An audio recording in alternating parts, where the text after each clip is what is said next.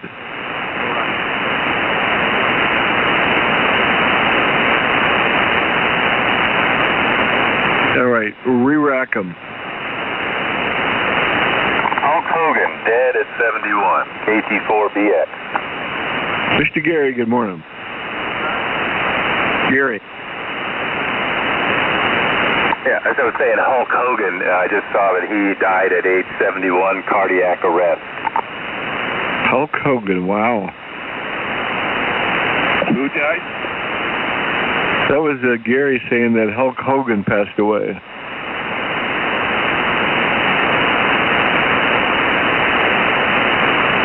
At a fresh young 71. Yeah, I just saw it pop up. I think it's fresh news. Anything else going on, Gary? We haven't heard from Jim in a while. Is he out of town? No, we had a long catch-up last night about 11 or so, 10:30, 11. He was listening out for Bill, and Bill has been out for a while, and he may not be back. He's out doing something and not on the radio, so we talked for probably an hour or so on 2 meters till about midnight, and today's his birthday. Oh, wow. Well, if you talk to him, you give him our best.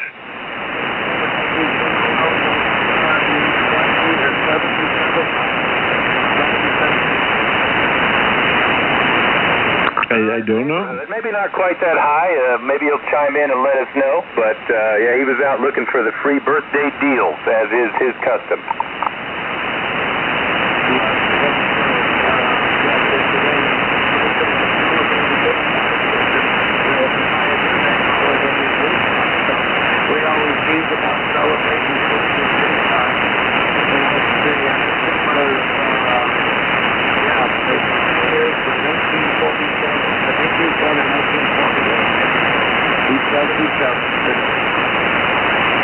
Well, after a while, you just go, I'm high mileage and no warranty.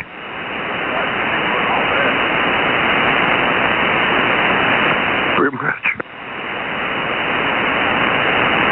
I'm medium high mileage, and yeah, it's still no warranty.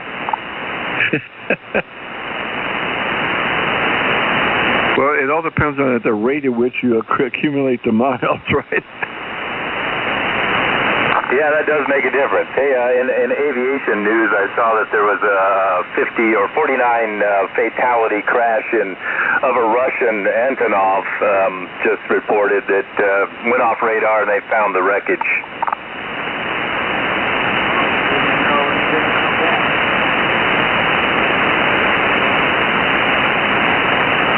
Yeah, it's just making the news. Yeah, I saw it pop up on the aviation safety, but it didn't have a body count, but they have found the site at this point, and no survivors. I think 49 or 50. It looks like they're reporting 49. Yes.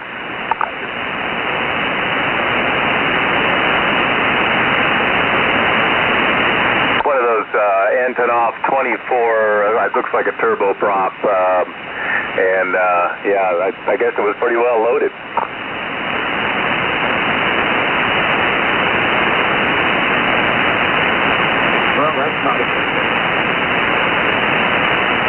That's a 50-year-old airplane. Yeah, it was in southeast Russia, from what I'm seeing on the article here. It seems like they just found the wreckage recently, past maybe 12 hours or so.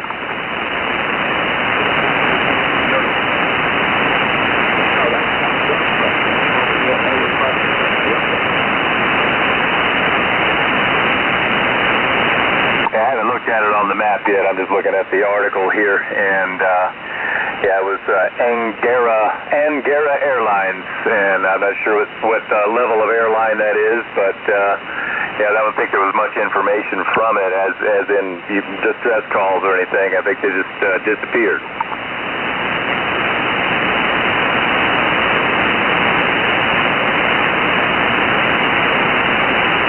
Otherwise, nice day here, 63 degrees, which is pretty nice, and a lot of moisture in the afternoons. We're getting the old monsoon in the afternoon, and that's keeping things pretty green, but also has me disconnecting my antennas every afternoon.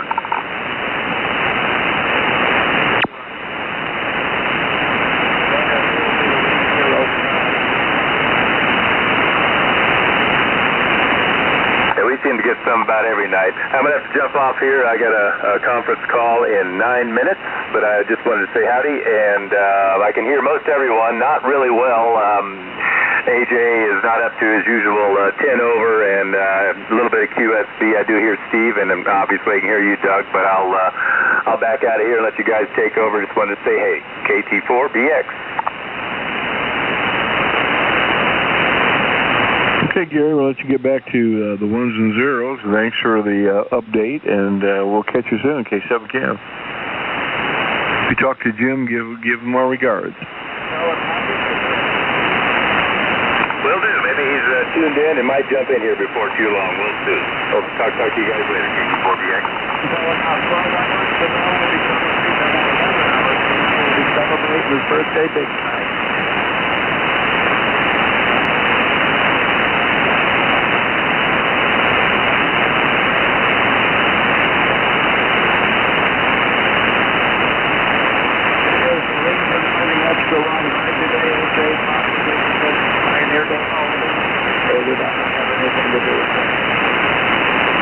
I'm not really sure about this. I've complained about this before. I said, guys, a 250-mile ride in a short period of time is too much when it's hot.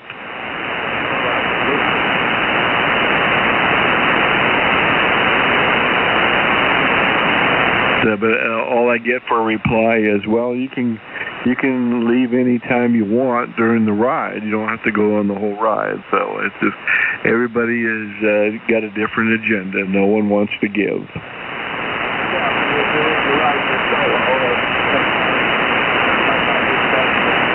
Yeah, in the case here, I got to go to the far end of it before they want to stop and have lunch, so I can have a little camaraderie amongst my friends. But if I do that, I got to pretty much do the whole ride.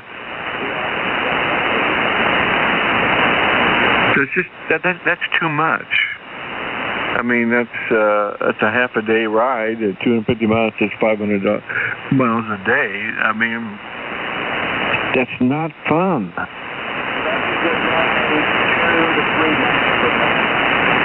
Exactly. It'd be just fine.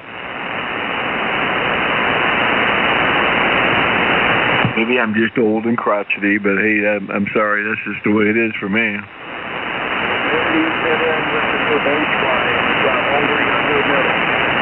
I'm probably in the upper older level.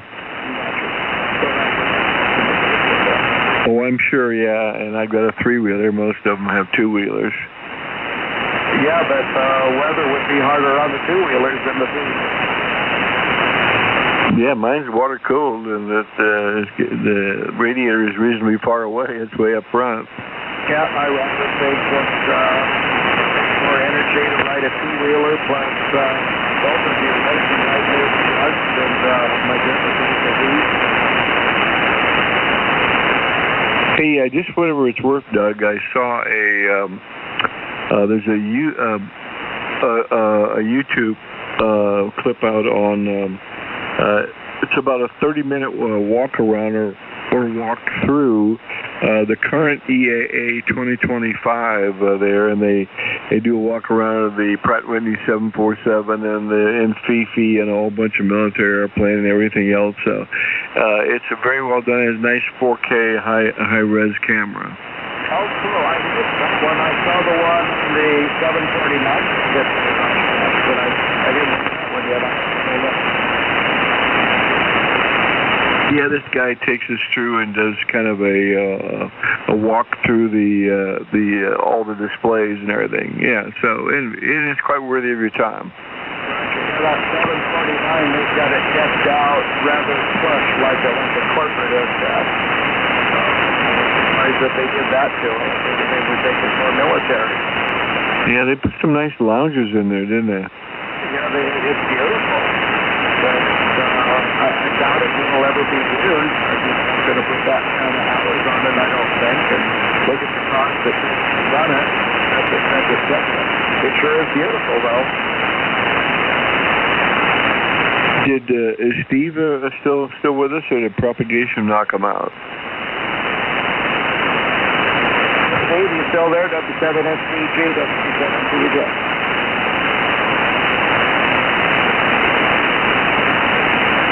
Nothing heard. Yeah, I mean, it's coming up on 11 o'clock. It may be feedback time for him.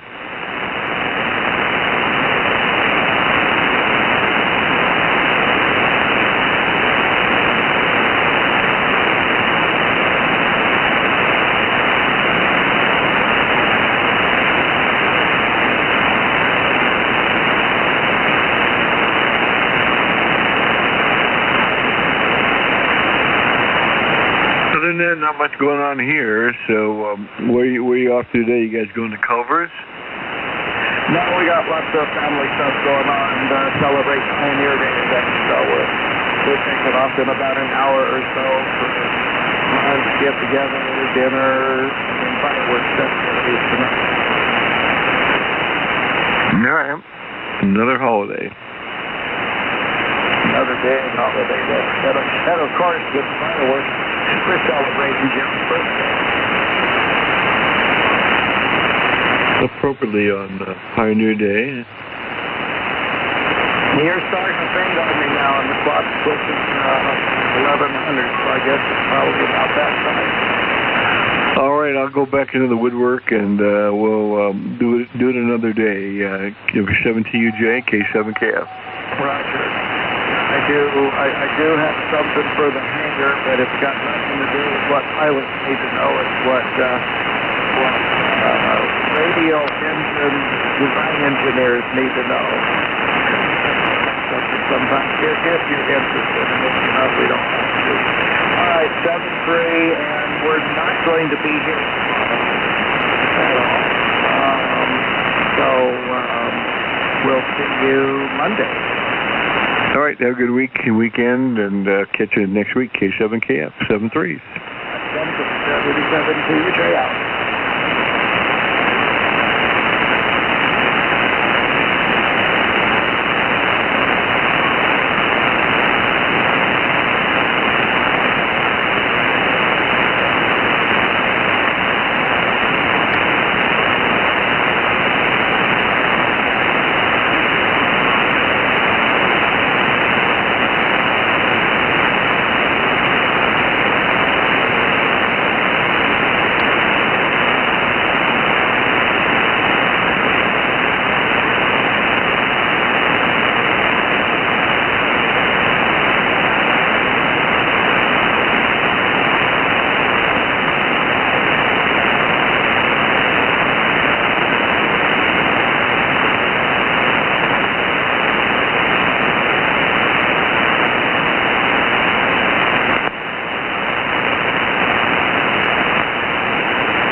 What you doing?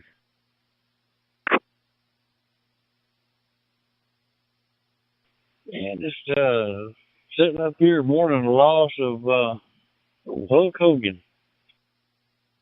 See, this is in 4 Tango Mike Hotel, November 4 TMH, Tony in South Carolina. Good afternoon. Making it into my hotspot. Afternoon, Tony. KE9 CRC. This is Randy in West Central Indiana. No, he wasn't ham. He was a ham. He was a comedian kind of guy, but yeah, back now the teenagers running around, old Hogan and Jerry Lawler, and Tojo Yamamoto, all that bunch come down here to American Legion, all for a weekend, and we'll let them fight it out. 45 miles northwest of Indianapolis, just south of a town called Crawfordsville, Indiana. H2 DPN, Helsinki, Finland, coming in Q5 this evening. Operator name here is Nick, November India Charlie Kilo. Local time is 2015, 8:15 in the evening. Back to you. Yeah, a good show on Saturday. Hey, how's it going, Nick? It's been a couple of days since I talked to you. This is Andrew, Alpha November Delta Romeo Echo Whiskey from Elizabeth in Tennessee. We had actually talked a couple of days ago. It's good to hear you again. I hadn't really been on worldwide much the last couple of days, here and there. But we've been talking on the local talk group. But anyway, how's your day going over there? Absolutely. Well, the DMR is working pretty darn good, ain't it? Yeah, good to hear you then. And as usual, you're coming in very fine. Very beautiful copy on you there. Thanks for asking. Working day here. It's now, as I say, 8:20 in the evening. Coming up, we're just after 8:15. Normal day. I work from home mostly. And, it's been a nice day. We've had fine weather again. We've got a mini heat wave. I mean, nothing by your standards high. We've had about highs of 26, 27 in the shade. So it's pushing 30 degrees centigrade, maybe just over in the sun. So, it's warm by our standards, but nothing by yours. But it's a mini heat wave here. It's set to last a few days more at least. Back to you. Car right in a NASCAR car around that track, and it was a thrill. 470 and replaced it with 430 to 470, and it's done. But it just kind of it's an extra step. Heat dome coming out of the west. That's going to be parking somewhere over top of us. It's supposed to get triple digits Fahrenheit before the end of next week. Back to you. The line on Peters should have something here pretty soon. If I do, I'll just get you one of these low splits. It won't be no trouble. High heat. I have a good QSO regularly with Kilo Bravo 4 the bug. Kilo Bravo 4 the bug. Kilo Bravo 4 BUG. He's in Arizona. I talk to him most days. He calls in at 4 a.m. Arizona time, about 1400 in the afternoon our time. He says it's really hot down there, but it's dry heat. It's dry, so it's tolerable. I guess you guys are a different situation down south there in the southeast, southeast central U.S. So I guess you're getting a lot of moisture, a lot of humidity, which is a different thing altogether. Back to you. Well, people unplug that and they start squealing, so I didn't think nobody used them. Analog ham, nobody uses it when you take it off air. It's, you start short-circuiting. But anyway, I think it's a really good replacement. It's time to step out and do something a little more. I think everybody's been well pleased with the DMR so far. around this time, humidity gets crazy. I know we've been really dealing with humidity since usually around the 1st of May, and it doesn't matter how much it rains to try to cool it off, it just gets hotter during the day. But anyway, I'm getting a phone call that I have to take. I wish you 73s and hope the best to you, and hope you have a good rest of your night. This is Oscar Hotel 2, Delta Papa November. This is Kilo Romeo 4, Delta Papa Zulu. Going to be clear on your final. But I think the DMR technology just about in all other brands has come a long way, because even like this Anytone I got, you know, it sounds good as well. But you're right, it's hard to beat that Motorola locator. Downtown Indianapolis and the east side, and I have not missed that since the day I left. I got a pair of 1225Rs up here in rack, been going since 2000 with a MS R5000 PA hooked on to them. Man, they pump 110 watts all day long. One, and I'm 67 now, and kind of got back into ham radio. I had first got my license back in the late 80s, early 90s. Got my general about 92. And then I was in that there for 28 years. We had changed houses, and I just never set my station back up.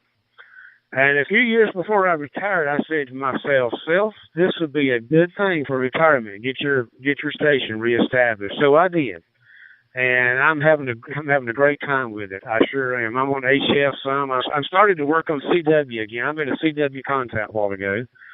And this week was my first CW contacts in 32 years. So I had to knock the dust off. But it's a hoot. It's a hoot. I really enjoy it. Pleasant sunny skies. Oscar Hotel 2, Delta Papa November, Alpha Bravo 20 Tango. I'll pay you back, take Chuck out of your hair for a little while, feed him sometime.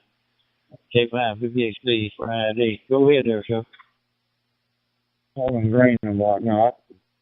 But probably this winter when things slow down, I may go for my general. But back right after I graduated high school in 1974, a friend of mine, his father-in-law was big. He was big in ham radio. And this friend of mine got involved, and he tried to get me involved. And it interested me quite a bit, but I just had too much going on at the time to do it. And I've always wanted to do it. And I finally, just this past year, said, this stuff ain't near as hard as it used to be, is it? It's never too old to pick up something new. That's a fact. And you're evidence of that. So, yeah. Well, I tell you, if you have any interest in HF, I highly recommend going for your general. I don't know that I will pursue one to extra. It buys you a little bit more bandwidth, not a tremendous amount. But, yeah, you can, I've talked to people, golly Pete, I've just got a simple antenna. It's an end-fed half-wave, which is a wire antenna about, 60 foot long, strung up between a couple of trees here at the house. Can't even see it from the road. It's just basically just disappears in the trees. And it's amazing. I've got a basic station, just 100 watts, and just what you can do with something simple. And that's what's so neat about it. Okay. This is so nice we can do this. All right. K5 WHB, N5 VGK. Thank you, Jonathan. Good afternoon to you. This is Victor, uniform number 2 Eco Hotel Bravo. Nikhilesh from Ahmedabad, India. Ahmedabad, my QTH is 450 kilometers north of Bombay in western India. Temperature over here is 27 degrees centigrade and time is around 53 minutes past 10 o'clock, almost 11 o'clock at night. Mike, back to you. WB2, Mike, November, Foxtrot to transmit. Beach out here, how far away are you? I know exactly what you're talking about. Yeah, back in those days, they had a thing called phone patches, and where you can make contact with somebody in another country or whatever by the radio, and then you could patch them into your phone system at your house and let them contact their relatives. And that was a tremendous service. I guess it still goes on some, probably not as much now because of the internet and a whole lot of the servicemen now have computers and everything else overseas they have access to. But back in those days, it was a godsend.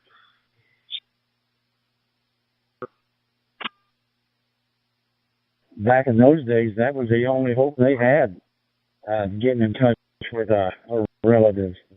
And I was there a couple of times when they made contact, and that's something that's stuck in my head forever. Calling CQ235 0 and listening for any possible contact.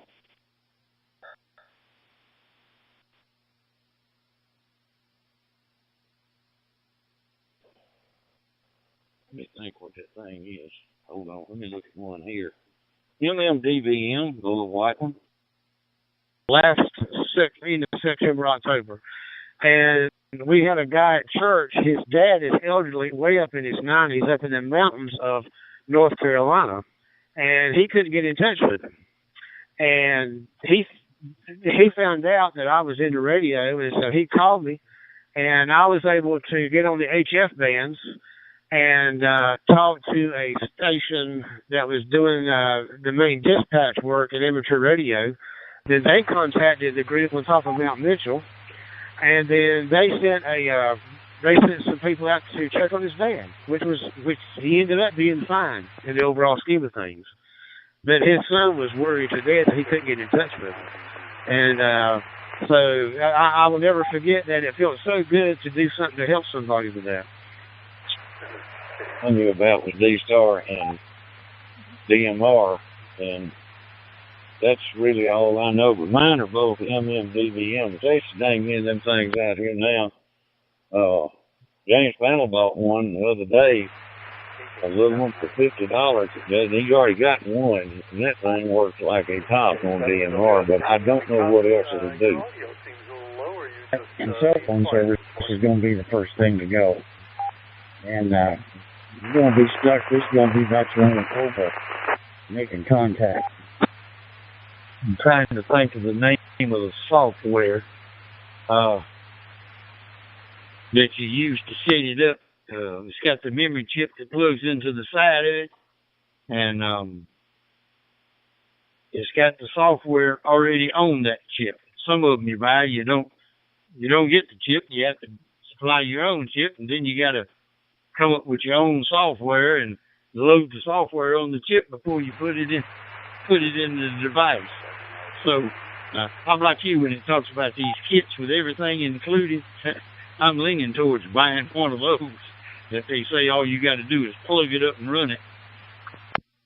As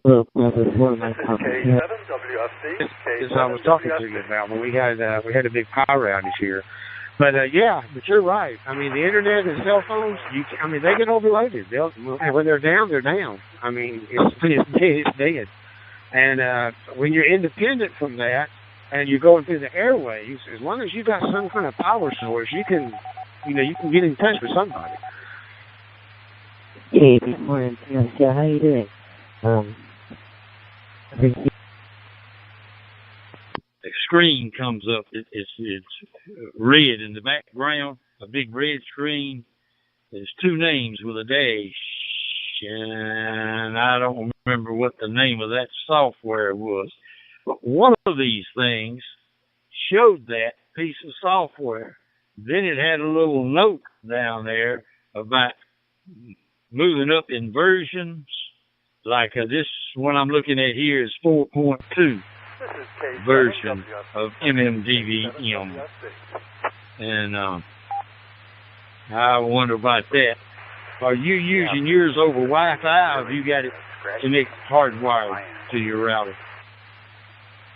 Back to you, KB4, Mike Papa Sierra to transmit. Around here for emergencies, we had a big storm come. If I put it in the truck, I run it off the Wi-Fi, off the phone, just wherever. I'm not hardwired on any of them.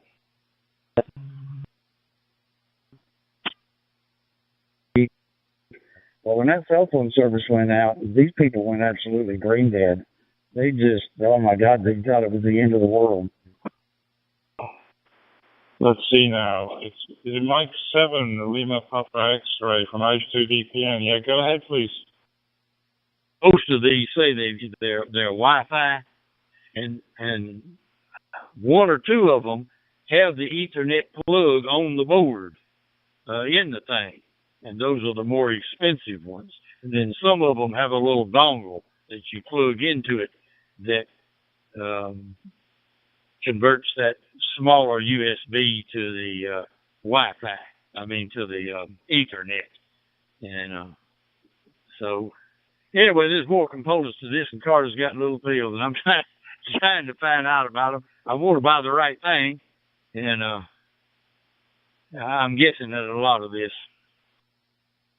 I did pick up a little pocket roll-up J-pole antenna for my handheld 2-meter stuff, which it'll work on this one too, for that matter. And I'm up in the bonus room in my house. That's where I have my equipment. And I tell you what, between a rubber duck and going to that roll-up J-pole, my gosh, what a difference! It's so much better coverage on a handheld radio with if you step your antenna up a little bit. But it works out good. Randall, I have thoroughly enjoyed this, my friend. I'm going to get off of here and let somebody else play radio for a little bit, but I enjoyed talking to you. I've had a bit all day. Are you able to share a slide Fox with 9 on the repeater, or what? 4FM Fusion, because I've got that on my 991 radio, and I'll use my radio instead of this TYT handy talkie. 7 degrees centigrade and time is around 11 o'clock at night. Good afternoon to you, and Mike, back to you. KD9 Oscar Zulu Mike to transmit.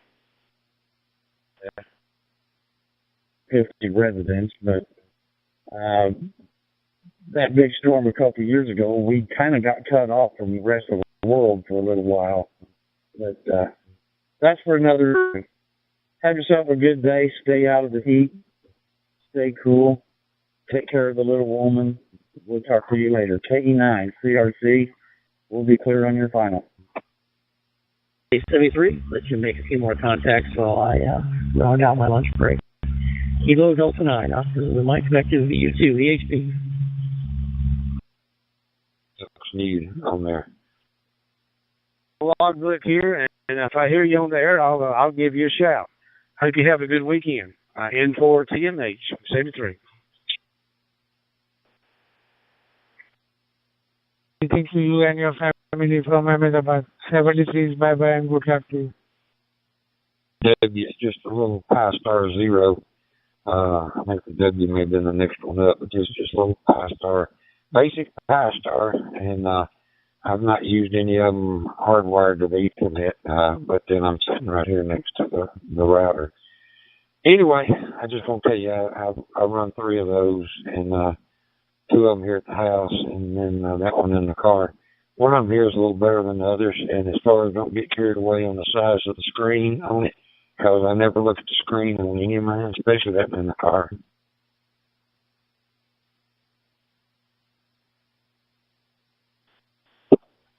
Yeah, I was noticing most of them have a smaller screen size, but 1 or 2 of them had a bigger screen size. Of course, the price went up proportionately.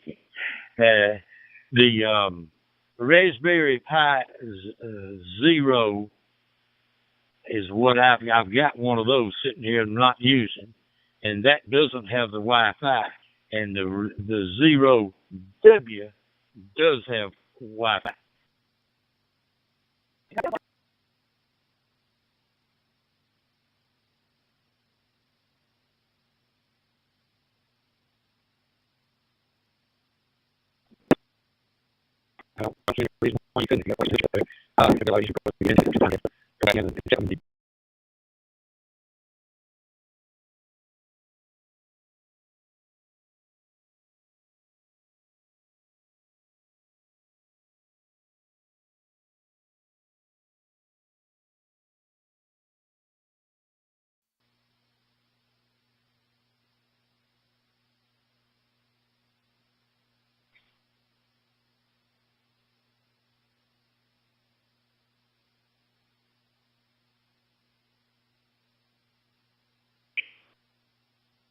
the LEDs on the right beside the screen there.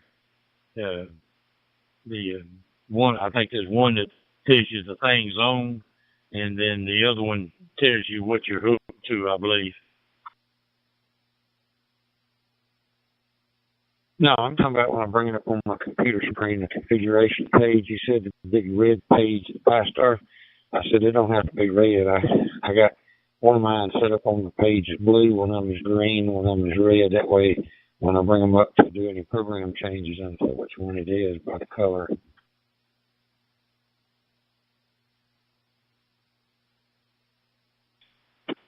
The program that's in the chip is stuck into that little device. Some of these come with the chip, some of them don't come with the chip. And some of them says the chip's pre-programmed with a program in it, to make it run. And then some of them say you have to download your own. And I'm seeing that there's two different programs. This AURSINC makes a bunch of these things. And they're talking about the updated version.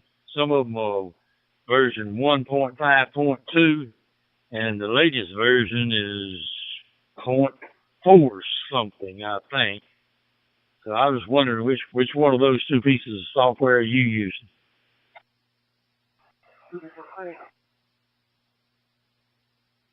I use the Pi-Star program. That's what you're talking about there. I can pull it up and see which version it is. Recording and standby. I'm sitting here looking on the screen to see if I can find what I saw. Anyway, when you gonna come over and we can play some?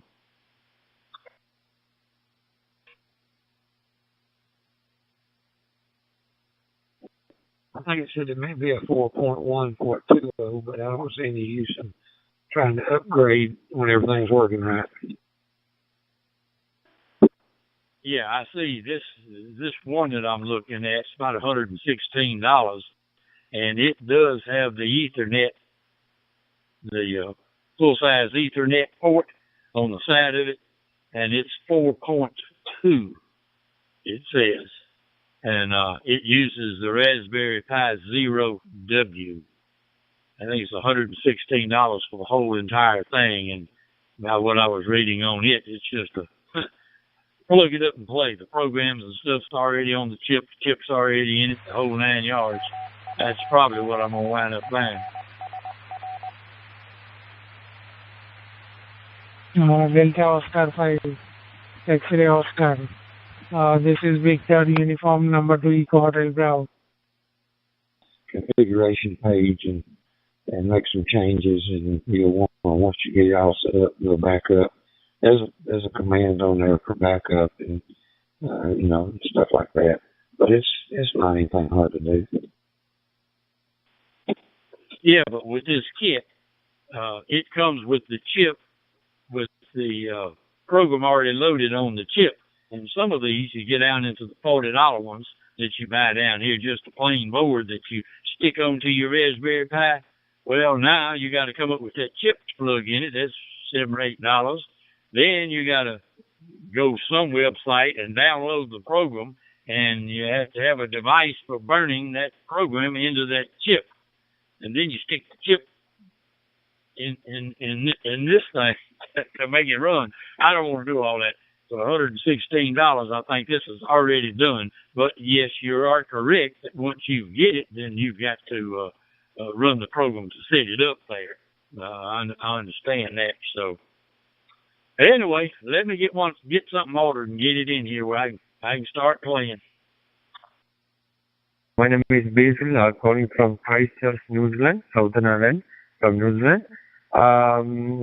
Here is time morning 5:30, and I'm using for my device is DM32 UV, and I'm connected for my local repeater.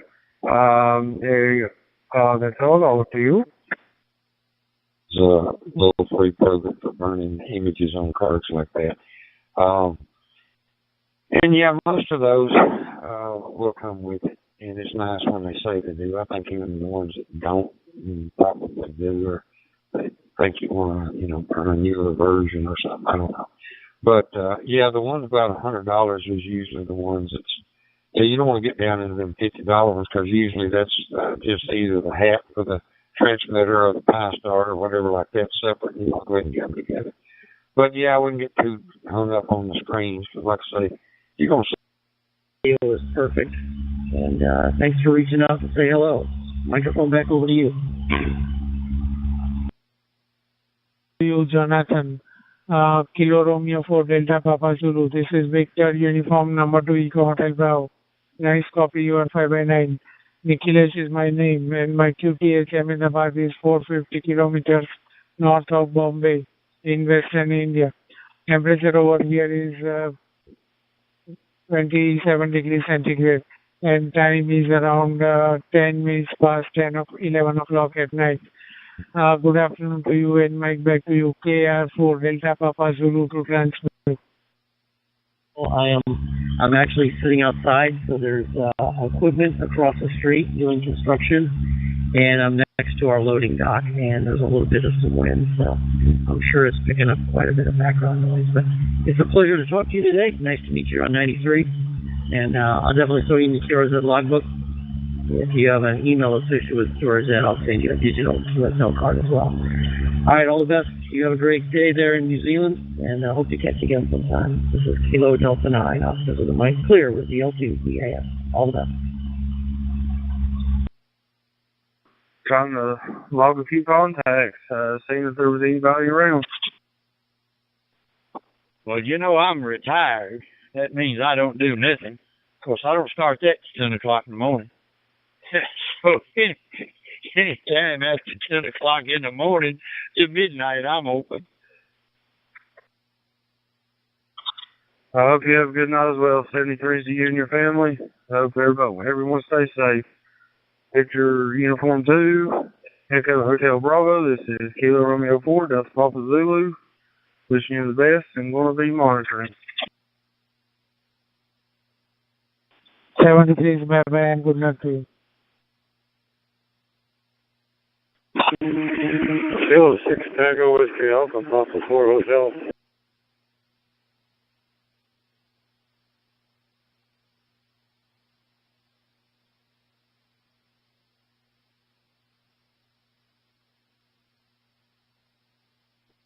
K4UC.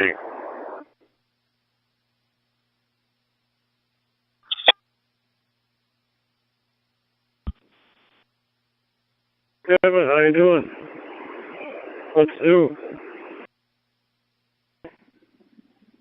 Kilo Mike 7, Alpha Bravo Echo, and Utah Steve. Southbound. What's over you?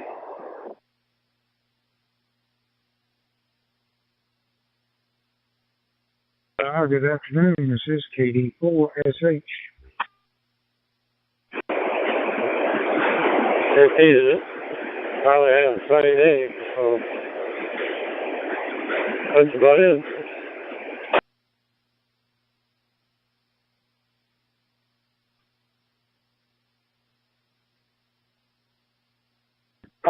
Yeah, already got your hike in already this morning?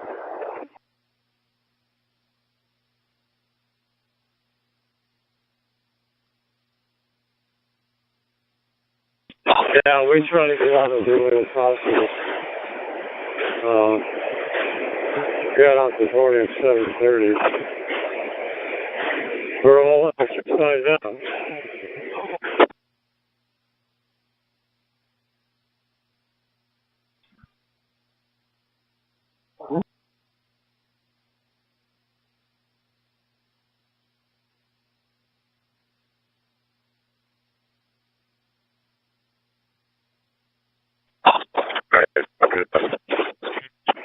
Right.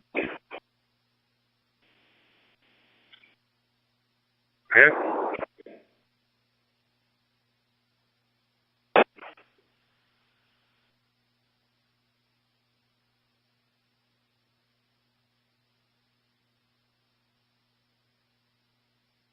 I switched over to 8 whiskey. How's that?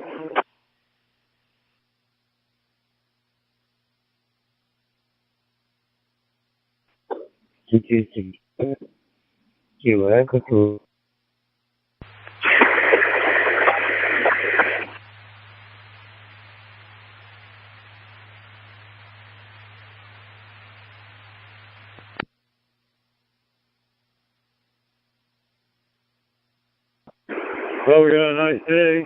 Oh, 78 degrees here in West Hollywood. And,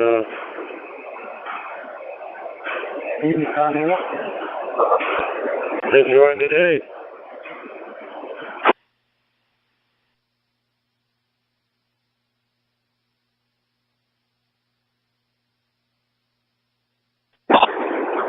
Do you go to the same car wash? Or just random, wherever you happen to be at? Do you have a favorite?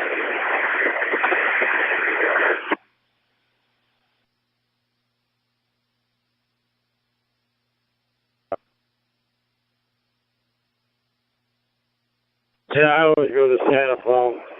It's on Santa Monica Boulevard. And it's centrally located from my location, and they do a nice job.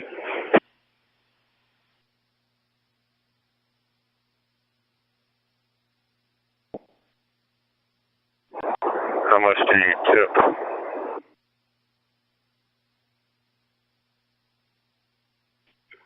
Kilo 6.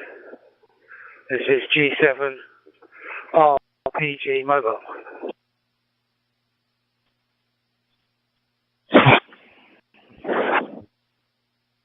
Yeah, all right. I used to wash my own car, but what the heck? And I can't do as good a job as they do it.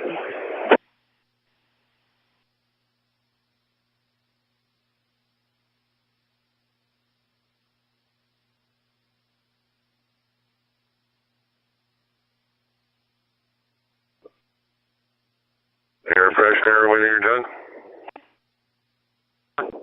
It's Golf Victor 7 Romeo Papa Golf Mobile G7 RPG Mobile. Yourself? Well, I don't know, I guess I could get it, but I don't know, I think they just don't do it. But the car looks really good.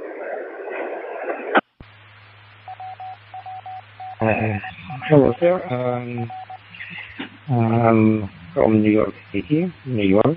My name is Arthur. Alpha Romeo Tango United Romeo Arthur Lane, New York City. Okay, my Trio Golf 7 Romeo Papa Golf / Module Kilo Echo 2 Fox Yankee New York standby.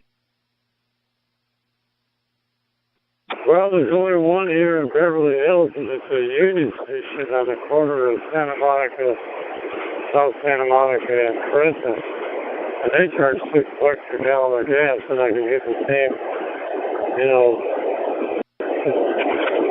I don't want to pay that much. I get an independent one that's $4.15 per resident. But if I lived in Arizona, I'd be paying $1.50 less. But, that's how it happens. We have to pay for the privilege of living in California. KF7 Alpha Bravo Echo in Utah. This is Steve. Okay.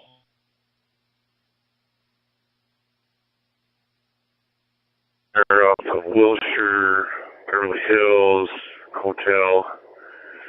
They have their full service. But, it's not really full service because they pump your gas. They ain't check under your hood or air tire or nothing like that. And those days are over. Kilo Mike 7 Alpha Bravo Echo. Kilo Mike 7 Alpha Bravo Echo. This is Kilo Golf 6 Alpha Quebec. Kilo Golf 6 Alpha. Fuel cell service gasoline. You have to have, they have to pump it for you.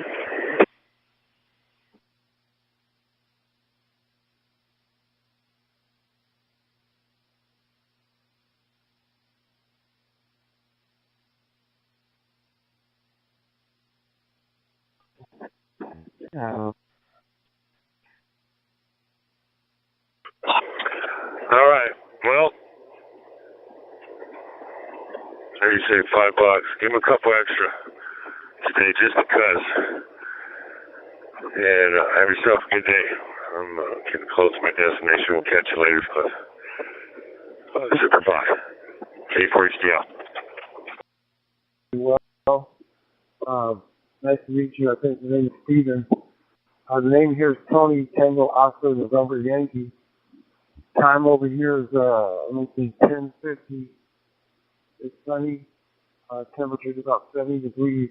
My QTH is Oxnard, California, about 60 miles north of LA and 35 miles south of Santa Barbara on the coast here. Your signal Q5 on your signal.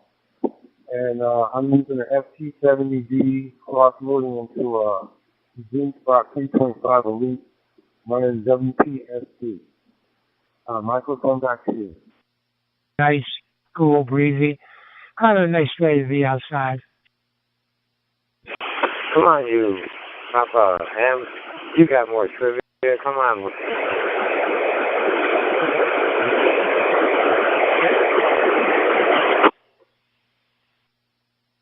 Let's say. Survive and succeed. And everybody here is, looking out for you as well as best we can. It's amazing how many Ukrainian flags I see regularly here, even in the place where I live. So I think the correct term is Slava Ukraine. Back to you.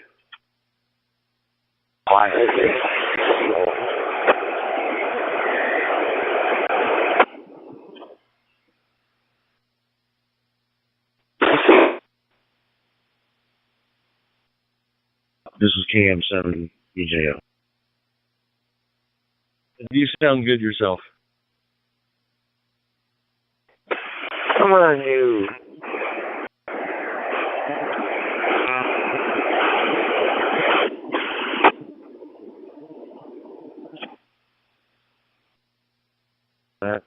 I'm a little awkward on these airwaves. I'm a new ham, and I'm still trying to learn proper etiquette here.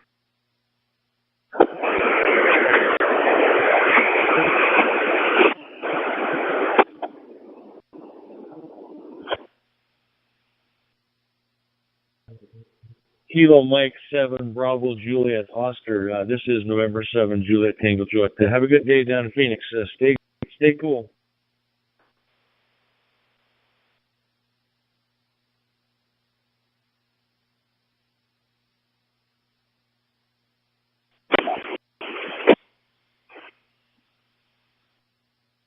For that. Have a great day. And also, yeah, stay cool. We're in the heat wave, aren't we? You Papa Ham, you listen more through here.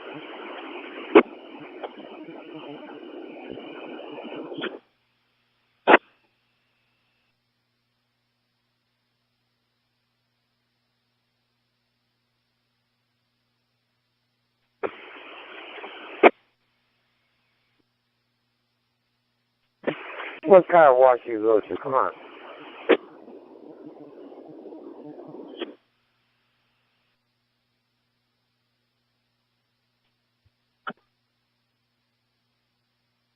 Yeah, okay, yeah. Well, it's been a pleasure to talk to you. You're the first Ukrainian I've spoken to for a couple of years, maybe, since the beginning of the war. Russia's brutal invasion of Ukraine. So it's an absolute pleasure, and I wish you and your people the very best.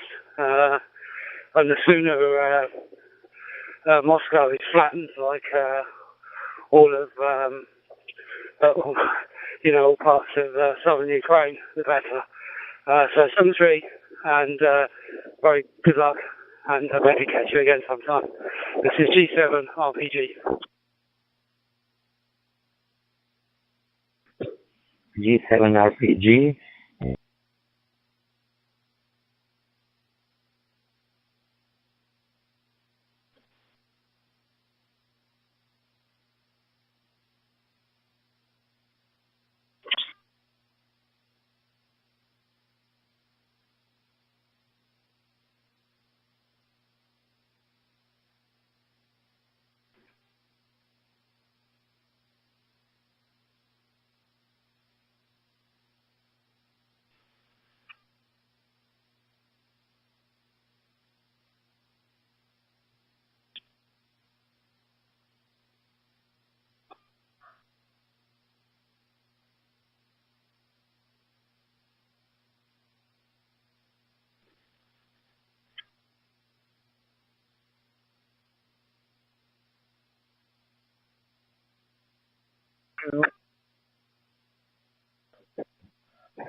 Okay, thanks a lot. Thanks a lot. Get everything is fine.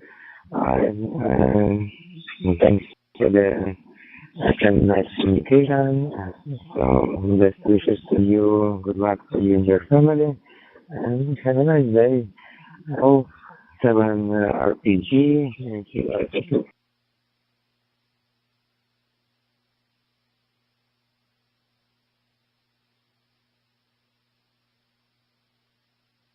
Bye-bye, Uncle. And all the best to you and your family, and I hope you can go home soon. This is G7 RPG. Now, QRT.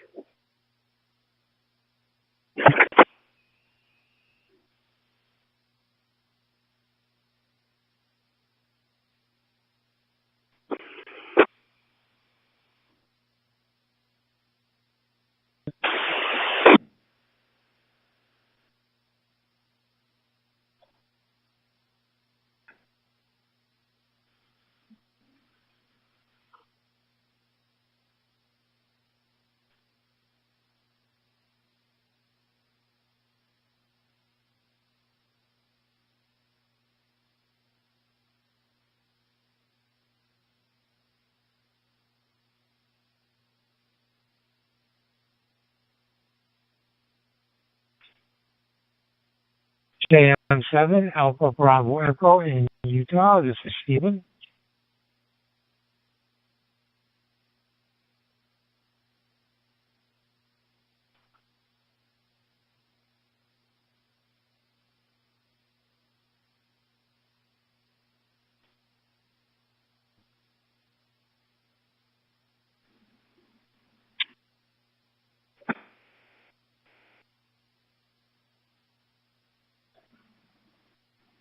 This is KM7 Alpha Bravo Echo in Utah State here.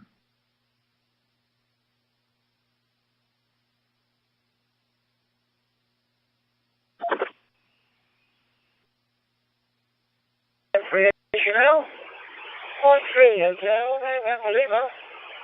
This is Clinical Network, and be similar US.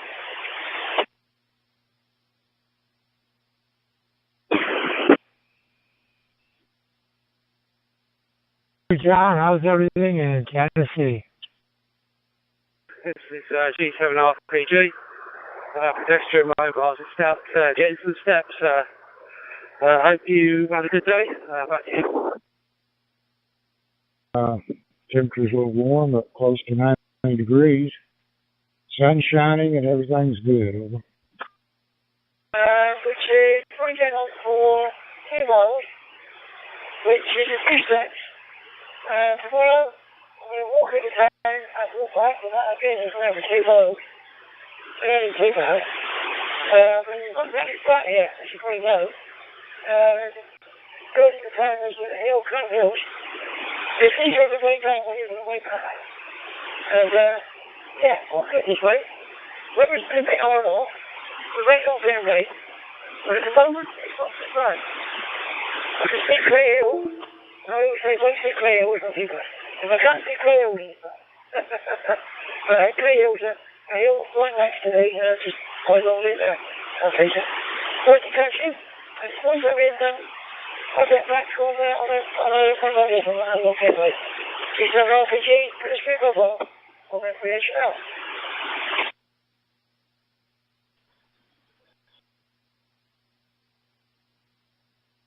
She's having an RPG, yeah, I'm sure for you, because with digital mode's alright, I mean it works, but it's not quite as nice to listen to as FM, isn't it? You can just kind of, you don't have to concentrate so hard.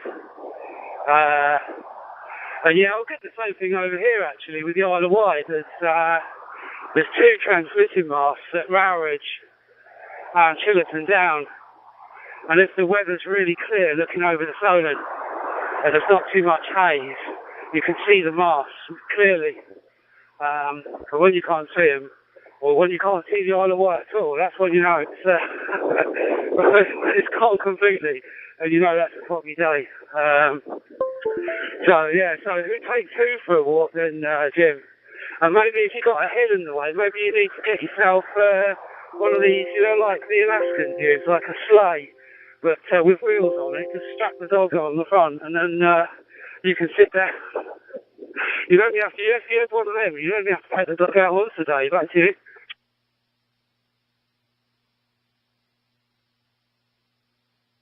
You know, dog, Peter, but it's not going to go there. I mean, if you prove that, they'll do it. But I don't know exactly what it is. I've got to be careful. You don't go out with dogs. Just like, cats. Just like cats. She's going to be in all the cars. Because she's got a full of the country of guys, see? Already. So, but she's alright. She's really good. She's lovely at home. She's lovely at home. She's got these kids. There's people. So the rescue dog, there's some options on. Yeah, very well. But yeah, for a little dog, she's got a little chicken legs, but fine. Good. She can have pulled him, and she pulled his leg out the end. I just wanted to make it, and she pulled out the end. So yeah, she's fine. Well, I think she's really, she's a haircut. That's yeah, great dog. She's died. I don't think you say take the hand out of it. And I was on the paper equipment. I'm like, goodness. Equipment, you know, really. I don't get 3 different DMR repeated. From walking down the field there. It's incredible. So yeah, we do like that, people. Which is really good. So yeah, it's great, you know, being in a position to be able to operate and use all this stuff. But it really is. I think it's like the same for electric mobile where you kind of have a shot against others. Quickly home the tablets, nothing near yet, they use it. Try to get very nice by that 10 minutes off. And then we've got to go all day quiet. Peter. But it would be really nice to catch you on Sunday with that Hospital Private Life. I'm quite enjoyed that, that's pretty good. G7 RPG, pedestrian mobile, or VHL.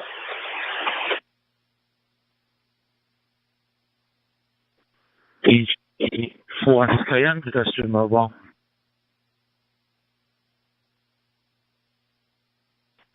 RPG.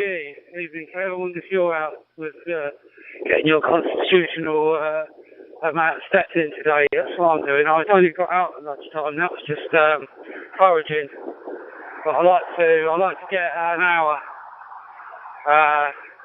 So yeah, I've got a little route here which I know is about half an hour to a certain point, and then I change directions and head back a slightly different way. So I don't like walking over the same path. It's a bit boring, isn't it? If I take the end out with me, it just literally click my fingers and I'm back home again. You know, that was amazing. Whereas if I'm just walking, I tend to be sort of thinking, maybe I'll just do a shorter route tonight.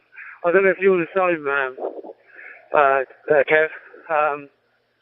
Regarding YouTube, I was absolutely thrilled to be here. What kind of, I mean, I've never done it before, but to hear all those people that I know and speak to on HubNet as well, and hear them coming through, it kind of made my day, especially when I heard Les was, he came blasting through. It was such a strong signal, and I wasn't too sure whether we could make it, and we had planned to do it, so that was, it was part of the whole thing of, for me really, but I'll definitely be doing the next one, so keep your radio sets, keep them warm.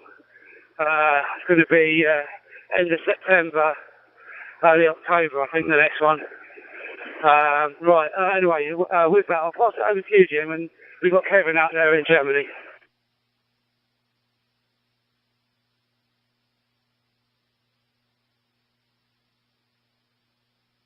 Okay, well, obviously, Peter, nice to hear you out there, Kevin.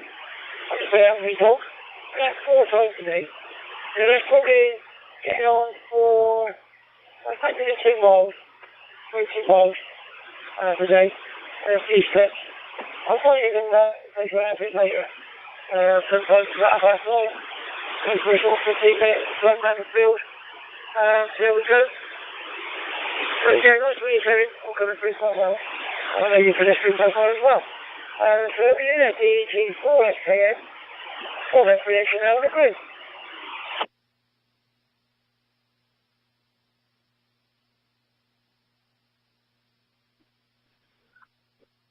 G4SKN in the group. Yeah, very good morning. Good morning, good evening, guys. Sorry, I'm losing it. I must be walking too fast. Good to hear you anyway. And, yeah, all right for you, Jim. You can take the dog and a radio. You and Pete only got the radios. I'm not sure if you got a dog, Pete. You never mentioned it if you have. But you're right. You sort of go out walking around. And if you haven't got a radio on the go, we're having a QSO. Seems at least 3 times as far, isn't it? Surprisingly far you can go having a QSO. Yeah, I've sort of been out the last couple of nights because of the thunderstorms. It's a little bit thundery today, actually. You can hear some rumbling sort of in the distance. But I think I'm going to be alright for half an hour or so anyway. We're walking at a fair old pace, actually. Sometimes I'm quite proud of my walking at my age, but other times not so much. I've got a slightly dodgy ankle at times. Anyway, there we go. Right, Pete, put it to you. And I'll note you've got some different routes sorted out. I have as well. Still in the same area, but got a few different routes. G7RPG, DG4S, KN in the group. Go ahead, Pete.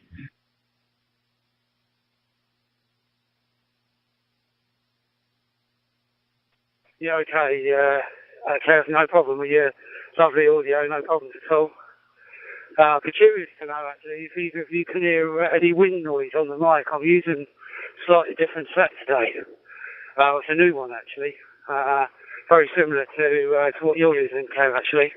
But about a third of the price. And so I'm still sort of finding my feet with you know, how it all works and what. But from what I've heard, listening to my own audio when I get back home, it sounds pretty good, but I haven't tried it in the wind yet. So, I know some are better than others, depending on if there's some cover over the microphone or whether the element's sticking right out there, you know. So, perhaps you could comment. It's fairly breezy, although I'm sort of got the breeze. I don't know, I'm sort of in the shade a bit, probably at the moment. So, yeah, I mean, you're extremely lucky where you are, Jim, aren't you? Even though you're sort of in the middle of nowhere, you're actually, well, I mean, no, not in the middle of nowhere, you know what I mean, but rural, that's a much better way to put it. But you seem to be extremely well catered for with lots of choices. I would use Jim, G7RPG, pedestrian mobile. 30 minutes right outside of North Carolina. Current time here is 2:08. Back to you. Well, I'm sure a little bit, like, I think it was on point. So I think we're on the narrow city, hopefully we're still okay to get in. Got a little bit of wind noise with you, Peter. Just don't let me know, there we go.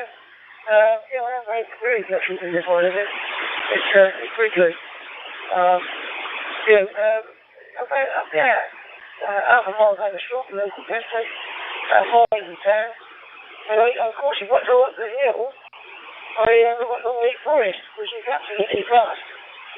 I can walk for miles. 2 or 3 miles, I expect, all the way through the forest up there. So there's a great, I can take all the way through. Yeah, I've got a little dog, I was thinking, I don't want to get this dog. I call Willow. She's about 7 or 8 years old. she's crossed with a Shih Tzu and a Spaniel. And she's lovely at home. She's very much, you know what, out there and dog stuff. But yes, we have a little dog. And even greater, you know. You know, I've got 3 different repairs on there. Early on, I was looking at the seats and so on for pets. And I was my own 3 repairs and they all work. I thought, the Steve and music. Come up there. It's all good. I've never seen it like it. So that's it. It's done. And so if we're doing a stand in a certain place, I can get WR and ZP. There's 200 repairs across the message and stuff. So I'm very lucky, really, now. You know, and Jeff Boyd, well, I like me putting it just on. To be honest, I've got so much to do here. It's pretty funny, I mean, because I really connected that to, I'm connected to that up there. But, of course, every time I see out, it's much better, really. It's stronger signal to be here. But again, it's on TV, isn't it? I mean, it's not on actually, okay. GG4 is clear. I need to put my foot in, I think. GG4 is clear. Anywhere close there, I prefer to go down when the DG4SKN mobile, yeah, function. Yeah, you're sport for choice, you are, aren't you?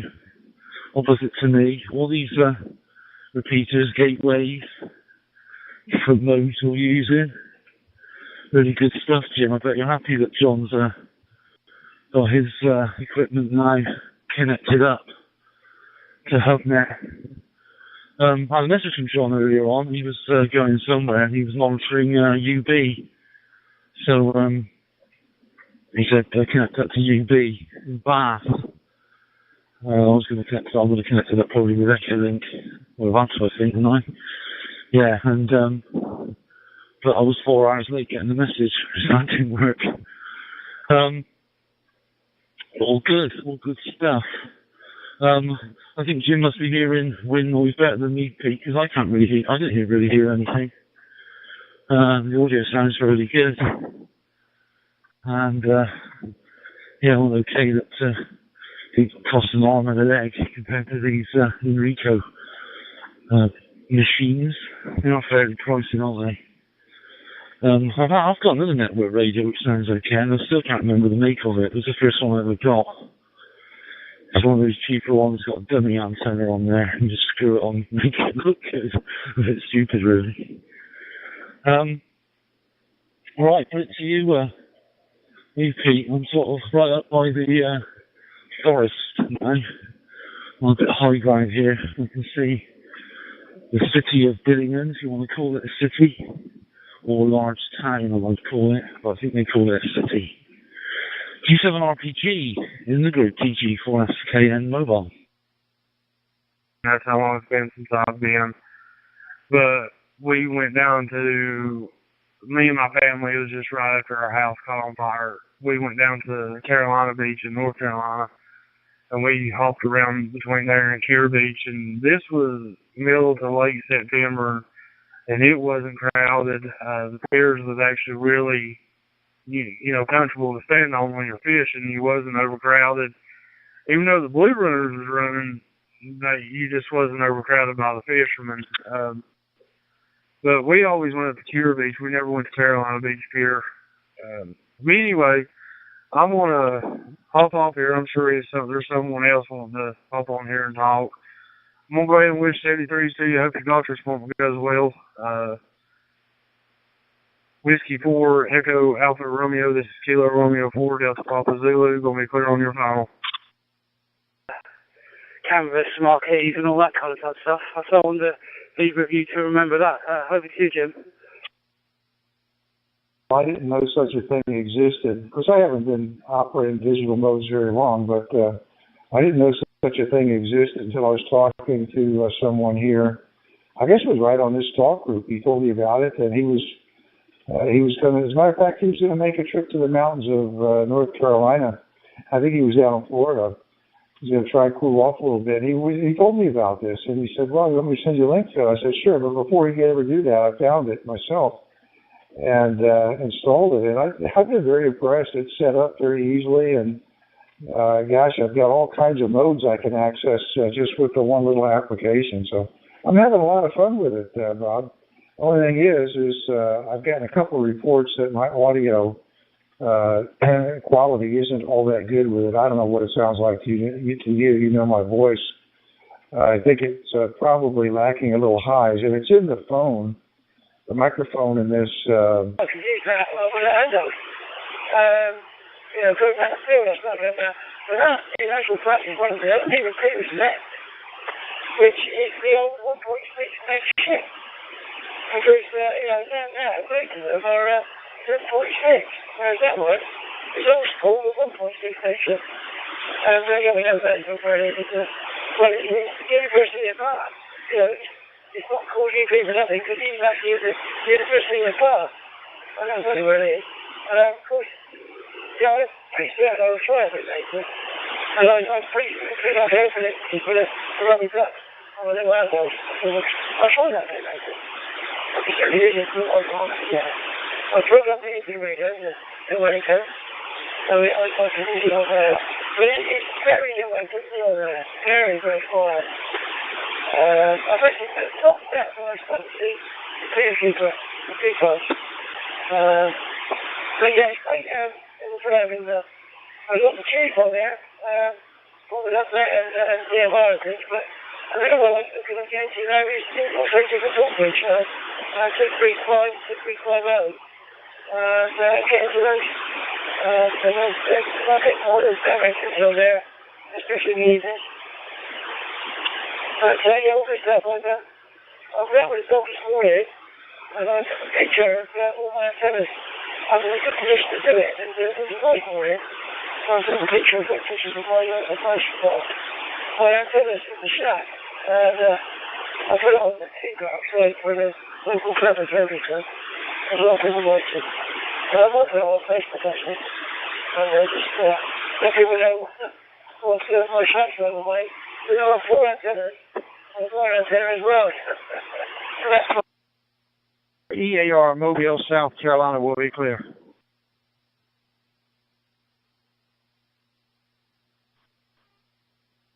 Okay, I'll stand by. I don't know whether it's a problem on this end or that end, but I kind of lost the link there, Bob. K5MDZ, W5WF. BG4SN Mobile. Okay, Jim. Yeah, long lead. Remember it well. And I went there a few times, of course, and that was a long, long time ago. You sort of informed me, Jim, about when they stopped having the rally there. I didn't know exactly when that was. But yeah, I used to love it there. And if you went with a young lady, they didn't mind it as long as they were into gardening and stuff like that, because it was famous, or is famous, for the rhododendrons, isn't it, Jim? On that big long drive-in, all the rhododendron bushes. Not that I'm into it. I'm not even sure if I got the name right. I think I have. But yeah, it was a fantastic rally, and real great time. What else was it? There's 3 things I was going to come back on. I've remembered one. I've probably forgotten the other 2 now. Oh, bloody, what was it? Something you said, Pete. Regarding sort of the area where I used to live. It was interesting the other night. I was on 40 metres, just sort of tuning through on the sideband side, and there was a station there from Swindon, and he was a bit of a pile up on him, and he was doing a live stream on YouTube. To get his call sign, he was N0. His name was James, and he apparently owns a couple of acres of land. But QTH is Swindon, and he was actually streaming on YouTube as I had a QSO with him. So I'm on YouTube now, having a QSO with this chap. His name is James. I can't remember his call, but It was a bit useless information, but I was telling him the second QSL I ever had was through WH. And he said that he can get into WH with his little handheld from inside on half a watt or something, so it's pretty close. There's something in it, isn't it, with radio stuff. Having QSOs, it's a very small world. G7RPG, DG4SKM in the group. 40 miles away. It's also pretty hot here, actually a little bit warmer, although less humid. We're sitting at 94, no rain in sight. But the heat index is only, I don't know, actually it's about the same as you. But yeah, pretty nice day. Otherwise, could do with it being a little bit cooler. Just about to head out and run to this grocery store and figured I would grab my radio because I just reprogrammed it. 8 Zulu Delta Victor. It seems like everybody's dropping out today. I'll get back to you in a bit. Sounds good. I'm running a 7550 Motorola with a Pi Zero hotspot in the car, and it seems to work quite well for me. I've had real good results with it. Of course, I'm only feet away or less from the hotspot, but it seems like it's doing okay for me. Go ahead.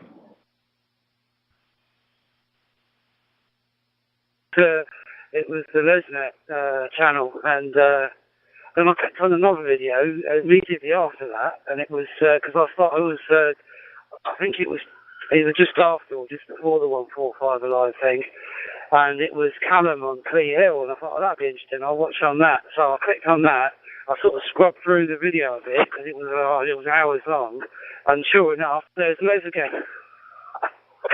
And I did tell Les about this, apparently he gets messages all the time, saying that he's on YouTube, so I think you might have some way to go yet, Kevin. Well, apart from your own stuff, that is, of course, which is excellent.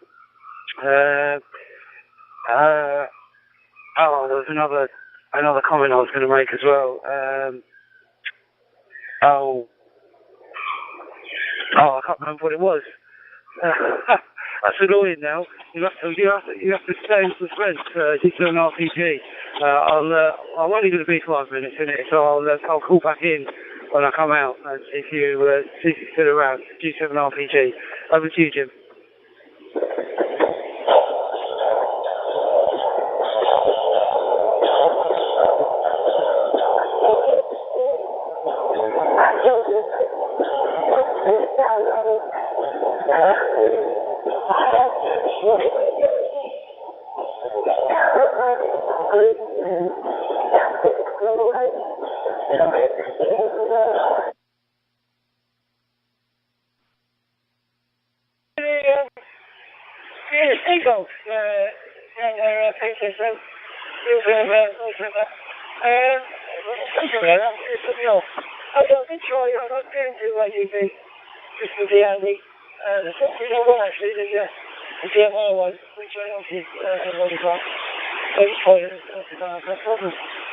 But yeah, it's very older one. It's still 1.6 inches. Really, it was rubbish at the time when I first listened. But yeah, I did go on to make it up the valley, up on the top of the hill there. And that was wonderful there. I spent about an hour up there and I was just checking things.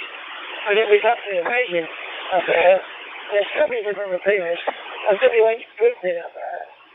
And I lived there for 20 years. I was all out of the place there when you go to TV. So looking for a place. Most of us now is up there. Well, I've been right on it. A great spot there. That's what I did for. Christmas comes in, I do all being there for. I tell you, I don't go in there. I don't know. I really want. So it's not saying compare it now. The serious is around. I won't be going there tomorrow. I've got some test tomorrow. It's halfway through the lunch sort thing, for me anyway. And I've got to take those first as well. Just close down this year. I thought that you go there tomorrow, but I'm trying to voice nothing for you. I'm just going to Morrison's, there's be private in there. And cheap things in there. That's it. I don't know, Pete. Oh, she finds out the answer for that thing. Yeah. But yeah, looking forward to the rally on Sunday. The Triple of the District. Very much looking forward to that. Have a good rally, and it'd be nice to meet up with a few people I haven't seen for a while. So very much looking forward to that. So, District 4. This is W8UPR. Yeah, did you copy me at all, W8UPR, W4EAR? I lost my connection to my cell phone or my hotspot into the car, and didn't know if you were still there. I just didn't want to let you know I just dropped out on you because I did have a little minor problem here. Go ahead. The trip over to the UK, so that I'm there when it's on, because that was the first club I joined when I got my license. The CHINO Radio Club. Back in the day, a long time ago, yeah, UB and Bath University. I was offered a job at Bath University just when I left school. But I never took it. At the time I was into playing in rock bands and stuff like that, and we thought we were going to do something at the time with the music. So I was too busy playing the guitar and probably riding motorbikes as well. But I never took the job. But yeah, I love Bath. I went to school in Bath Gym for, after junior school I was in a school. It's called City of Bath Technical School, which sadly isn't anymore.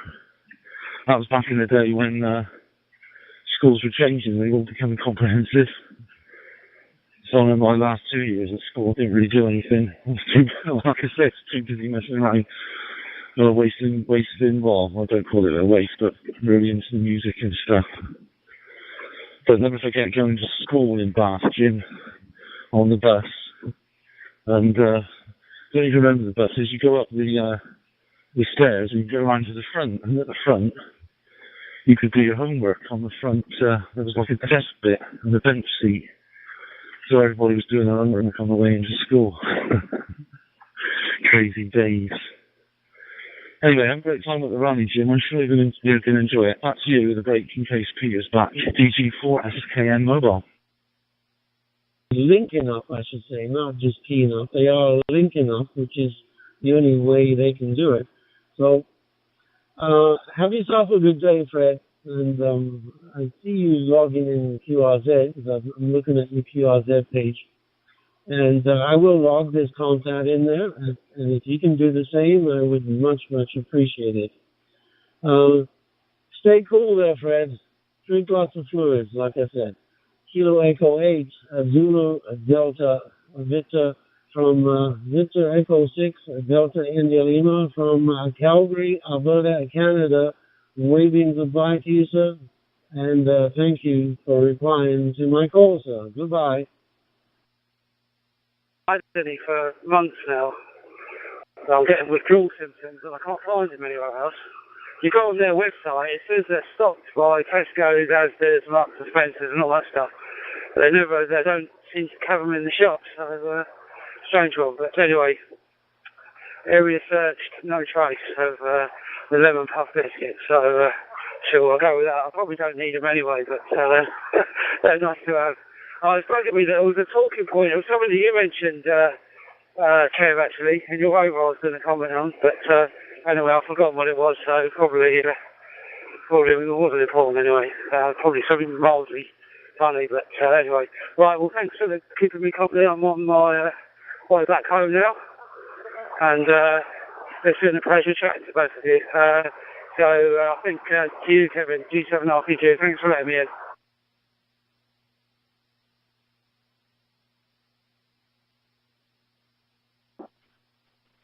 PG4 SKN Mobile, okay, Pete. I'm not sure whether this Jim's girl or mine, but I'll take one anyway. The only other thing I said about was this chap. I know, you said about the YouTube thing. I can't remember what I said, Pete. Sorry. But I tell you what, you mentioned one of the best biscuits in the world. which makes me realise it's not just fish and chips I'm losing out on over here in Germany. It's lemon puff biscuits as well. There was another lemon biscuit I used to like. It was an oblong shape as well. I like anything lemon.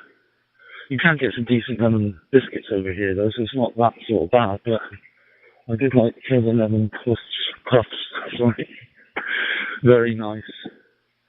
Right, I don't know if you got to go, Pete. I'm sort of going to turn around now. I've been heading away, so I'm just about to turn around and go back now. It's pretty humid, so I've got a bit of a sweat on, as they say, which I suppose is good. I'm getting a bit of exercise. Right then, Jim, we'll put it back to you, and hopefully the dog walking's going good. I'm sure it is, and I'll probably make the next one a final from this end. Good to catch up with you guys. M3HNL in the group DG4SKN mobile.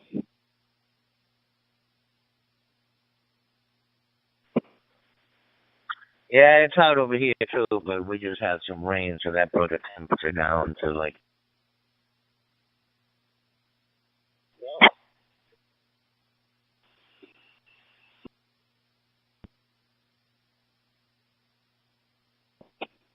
DG4SKN mobile. It was, Dave. It was. So I was thinking of the rectangular one, and they were definitely the biscuit was sort of layered, wasn't it? Dave, just goes to show you, see, Pete's not as old as us. They must have reinvented them, but one hell of a bicky, isn't it? Right, over to you again, and Jim, with a break for Dave, if he wants to come back in with another comment. M3HNL, a little break, DG4SKN mobile. Maybe you want to get in here and speak or say hey to you or whatever. So I'm going to say 73s and listen for a little bit, and this will go with you for EAR, Frank in South Carolina on I-77. 73s for now. I was just reminiscing myself. I think you would have done. Actually, this is caution. You got the women low pressure. Crystal low pressure. Great old buses they were. I remember back in 77, it was the Queen Silver Jubilee. And the estate I lived at, they put flags up, across the road. And the driver asked us very kindly if we could get in the front of the bus, on the top, open the windows, and put the flags over the top of the bus. Because he didn't want to play the flags. And me and a friend, we were, I think the day off school, we were going to Bath or something. But, I remember that very well. We also practiced the rain Farley Ride where I lived in Uncle Farley. And remember those old passes very well. It was a good old days, of course, but pink friends with the leather clubs.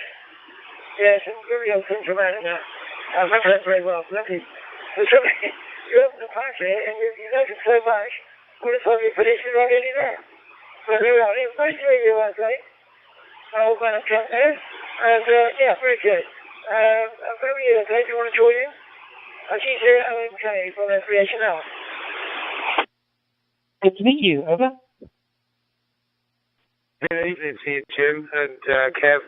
I'm watching TV, so I had the radio on in the background. I just wanted to jump in with that drive-by comment.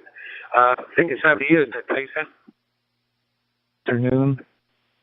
It's very hot. We're about 30 degrees Celsius, my friend. The sun is almost setting on the horizon, but it's very hot, very warm. How about the temperature there in UK? Go ahead. Yeah, regularly, but I'm trying to cut back on things like that. But eating one or two is not going to do you any harm. But I used to be able to polish off a packet in one sitting when the supply was plentiful. But I haven't had any supply. I think the last packet I had, I took 2 packets to Huffest with me, and I've been taking them for the last few years, actually. So I did manage to share a few with Steve, and I think Stuart had some as well. So they knew what they were letting themselves in for.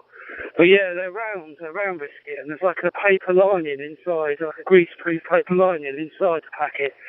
And the last biscuit, you can never get it out because it kind of gets tangled up into paper linings. You have to pull the paper lining out and you can get the biscuit out.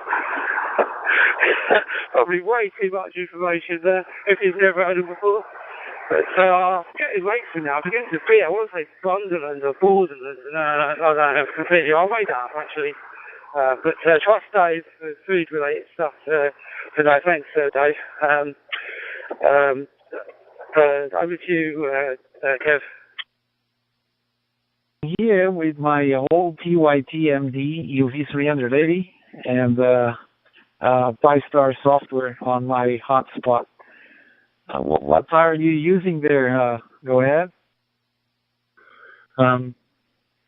Anything lemon, as I say, Pete, I absolutely love it. Now it's an actual conversation piece about lemon stuff. My favourite, which I haven't had for ages, is lemon meringue pie. I suppose I could make that. I'm not thinking about it. I think Sylvia did once. But love that. The lemon drizzle cake I might be having. I look, Denise is not listening.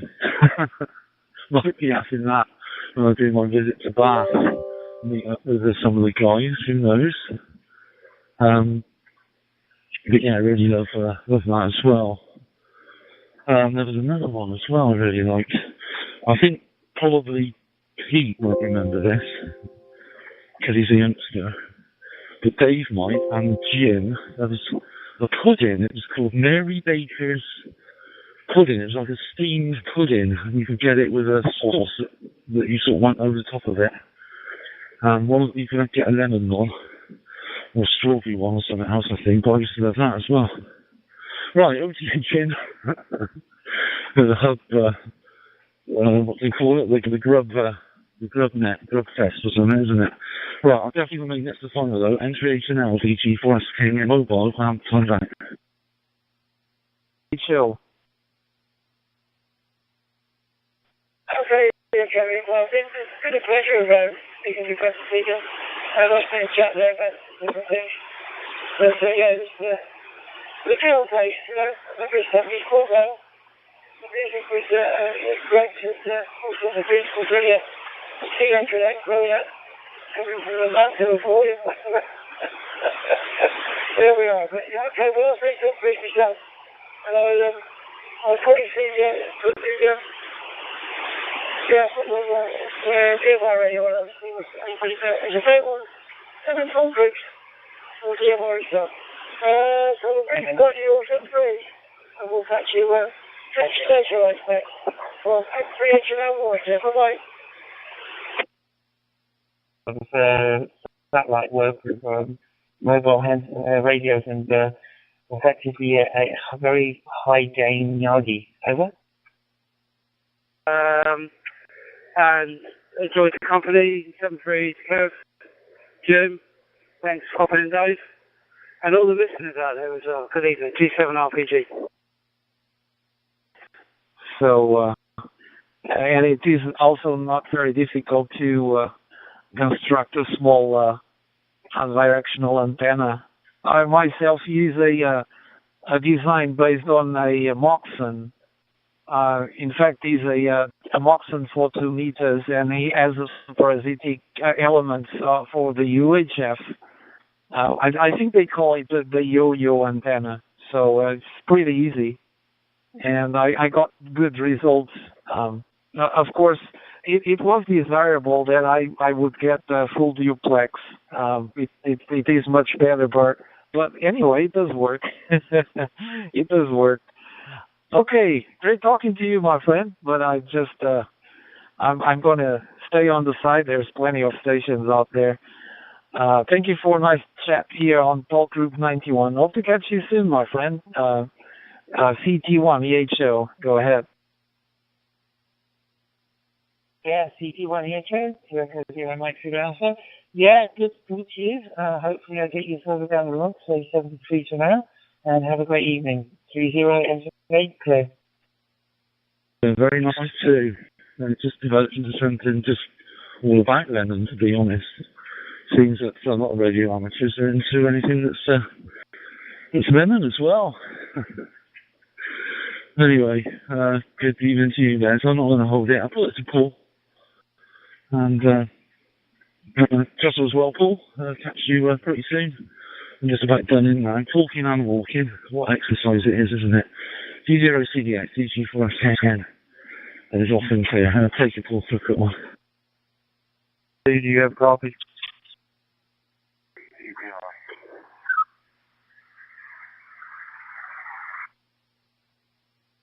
Forward Delta Papa Zulu, Mike 7, Hotel, Yankee Hotel. Operator name is Brian. Located 12 miles from the city of Manchester, United Kingdom. Back to you, my friend. Just about watched something on TV, but I enjoyed your conversation and was sitting there listening to all the lemon stuff and the lemon drizzle. I thought I'd just say good evening to you and let you get on your way. And I'll probably be up for that guitar lesson tomorrow morning, Jeff. 7 for now and speak to you also. I'll leave it with you, Les. The network shores, so to speak. From G0 CDX. How's the weather over there back to you? You obviously got me mixed up with something else. I know absolutely all about prototypes. I didn't come from the chicken box facility, so it's not something I know anything at all about. So yeah, you obviously mixed me up with somebody else. I don't know, I was just it was curiosity because I can hear all the talk going on and nobody actually said what this thing was, so I was just determined to find out what it was. I was really just wondering if I know who's getting in or not. But anyway, thanks for confirming that. 73's to get 73's to you, Paul, and I'll disappear and go back to what I was doing before. Yeah, I'm running a TYT MD380 to the Jumbo hot spot that is really working me well. I'm fairly new to the ham world. I've only had my license for roughly almost 3 months now. On the 1st of August, it will be 3 months. I've played around on 2 meters, which is just local stuff, and I have another license that for the UHF side, what we call GMRS, which is General Mobile Radio Service. But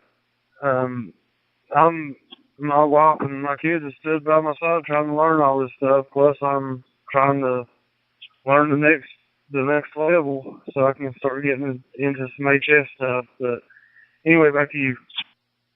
Your audio is so quiet, just really couldn't read anything.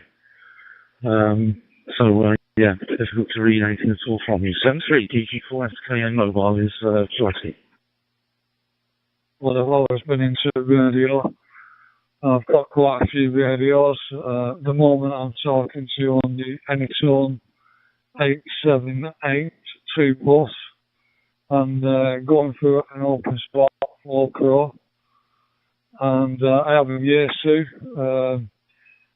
FT991 Alpha and a Yaesu FT500 Delta Echo. Back to you.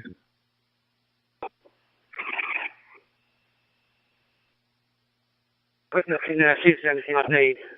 I couldn't remember how much milk I had, so I just got some more for breakfast. And they right by the till, they had a load of food, all reduced stuff.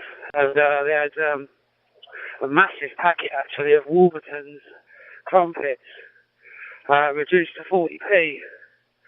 I think there must be about 12 or something in there, like 3 strips of it all stacked on top of each other. I thought that's a no-brainer when they're going straight in the freezer when I get home, but I just need to find something less cheesy to go on the top list. Over. I didn't get anything at all. This is M7HYH returning. It isn't coincidence, a wonderful thing. You'll be a 9-pack, because that's what I normally get, 9. 3 stacks of 3. And yes, I always get 2 packs. 2 packs of crumpets, 2 packs of muffins, and one of each goes in the freezer for Ron. And as I say, the others get done.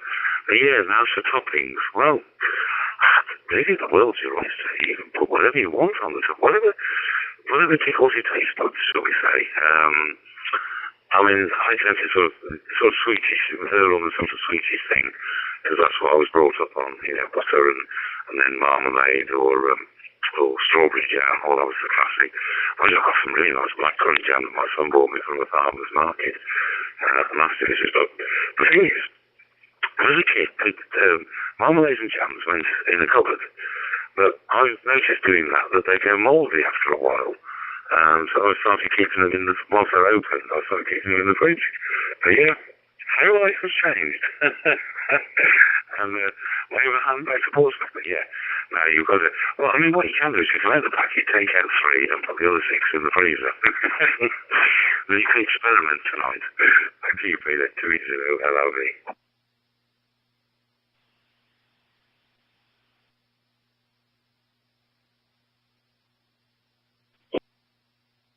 Already, so I'll just have to try and pretend that I've forgotten that I've got them when I get back home. But I did also, on the subject of Ron, but also for Ron as well, they had some Tesco's finest scones, fruit scones, and they were also 40p as well, and I thought, it's rude not to, isn't it? So they're going in the freezer as well. But they'll come out perfectly. What I need to get is some butter. I haven't got any actually. I ran out a little while ago. But butter, I just absolutely love proper. But I like that salty stuff, you know. There's I think it's called West Country butter or something. They've got it in the supermarket in like a black packet, and that's really nice. I like that as well. So I think that's what I'm going to get. And that'll go. I know it's very, very bad food for you, and I'm trying to eat a lot healthier these days. But once in a while, you've got to treat yourself, haven't you, Liz? Sir, I think I got you that time. Mike 7. Mike 7 Hotel, Yankee Hotel, returning. Operator name is Brian. Located in United Kingdom. Back to you, my friend. Whole milk, people say whole milk is bad for you. Actually, it's more healthier than skimmed milk, because it contains all the bits that are good for you, whereas the skimmed milk doesn't. They've taken them all out. And the difference in the fat content is it 1% or 1.3% difference between the fat in whole milk and skimmed milk? Is it worth it? And that's for butter, yes. Those are this, I think butter is a lot healthier for you than margarine, you know. I mean, I think it was the history of it was developed for turkey food, and when they go eat some turkeys, they died. So they repackaged it and used it for human beings. I think it was during the war, and so they decided that they haven't got the butter, they haven't got the milk to produce the butter, so that was it. But yeah, how our food choices changed, but yeah, I think you've been brainwashed there. Butter's just as good for you as whole milk. And there we go. That's my temp anyway. Anyway, my apologies. I was just trying to finish that over before I lost the thread, so to speak. So with that, I was very patient to allow it.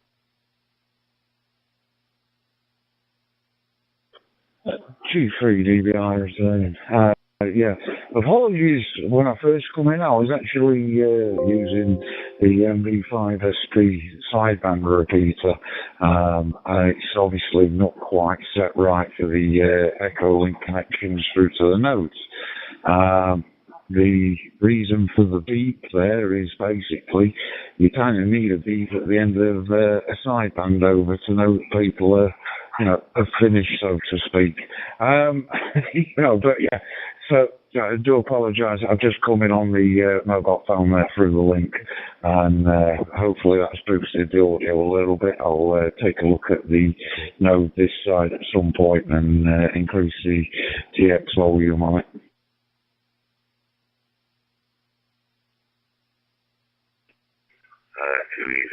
Yes, the audio is vastly improved. It's now readable. But I think Peter's the best man to answer this. Before I jump in and say some people on the subject I know nothing about. Over to you, Peter, 280 LRB. Yankee Hotel, Operator Brian. Back to you. Oh, it was in Manuel. It says, no, nothing. I don't know what you're talking about. So I'm going to claim ignorance here. So I didn't hear whatever it was. I mean, obviously I heard the gentleman just then, but whatever happened before that, I didn't hear. So possibly when I was in Tesco's, maybe, I don't know. No, I've been brainwashed, Les. I don't know if you misunderstood. I stopped eating margarine years ago. It's disgusting. I mean, it's not disgusting. I mean, it's, you know, it is what it is. But I just prefer, you know, the really, really unhealthy, the really 100% fat butter. Just the taste of it, you know. So, and milk, yeah, I mean, I tend to buy the semi-skimmed stuff. Oh, God, I sounding like I'm brainwashed, but I do prefer the taste of the full-fat milk. And actually, the little bit of fat in it actually keeps you feeling fuller for longer. So when you go all this skinny stuff, you know, you end up just craving food all the time, which is not good for you, because you end up eating and then you put on weight, don't you? So, well, funny old world, isn't it? Anyway, I don't know if anybody else is on the link, or maybe we should call it a day. Actually, Les. Your India connect 73, so. Yeah, no, I actually researched this. I mean, don't get me wrong, I mean, skimmed milk in coffee and tea doesn't leave the rings around the cup like full cream milk does, you know, but I think that's a small price to pay for the benefits of having the goodness that's derived. I mean,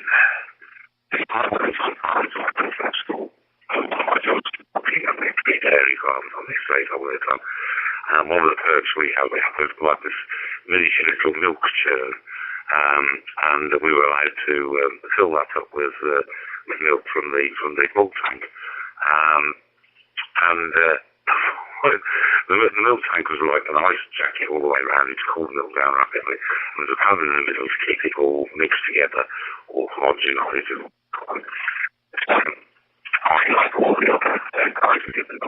We used to turn the panel off, and basically with thick layers. So that we would end up with a thick layer of cream on the top when we finished milking. And that's what we take away in our little milk churns. You know, not full cream, it was all cream. That's what I lived on for a good few years, so yeah. But yeah, I really put it there with a little bit brainwashed. But yeah, no, as I say, I'm going to just fish and chips for lunch, you know, homemade fish and chips, I've got to stress. I didn't buy in. I would think it's either apple crumble or apple strudel for supper tonight. I can't quite decide. I'm just trying to plan the menu out for Monday night and Tuesday morning, because I'm planning to do a bit of operating on 2 Minutes FM from a place. People I would check out time of 10 o'clock. But I said, well, can I stop until lunchtime so I can have a lunch with you? And they went, yeah, no problem. Although the fees are like £8 a night. It's like, what? Yeah. I offered to pay it all at once, but unfortunately it's an automated system and it takes a 50% deposit. It was like £4. So I've got to pay £4 on Monday night, but there we go. But you know, like, yeah, I'm planning to actually do some variations on Sunday's thing with ground mounting the mast and mounting a bracket on the side of the disco, and I've got to allow me to put a strap on where it passes the top of the roof rack. I might be able to run. Kilo Echo 8, Zulu Delta Victor. This is 2 Mexico 0, India, Papa Quebec. Returning there, Fred. Nice to hear you. Thanks for returning the call here in Scotland this evening. You're booming. Crystal clear audio.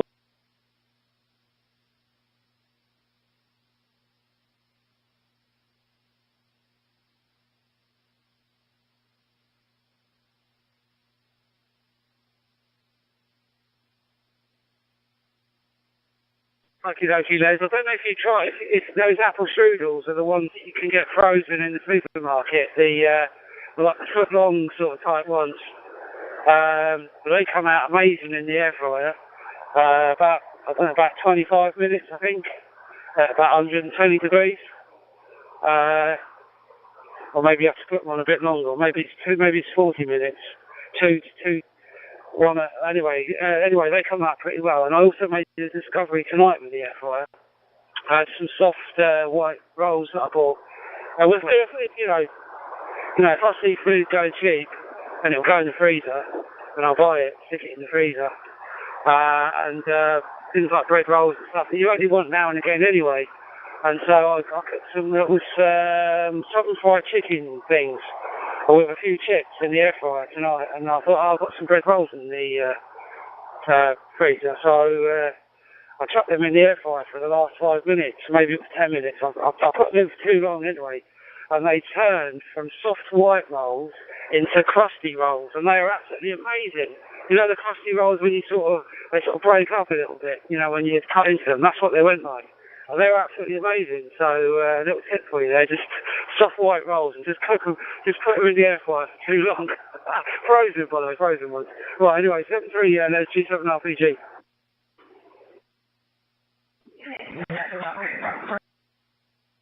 Hi, PQ. Burn the cakes. I have done that. I done exactly the same as what you did. Left them in there too long, and you could have used them as demolition balls. But on top of them, left them in a little bit longer. The apple strudels are long ones. They're uncooked, frozen. But they have this nice crease in the middle, so you can just snap them in half and just put half in, because they're too long to go in the thing complete.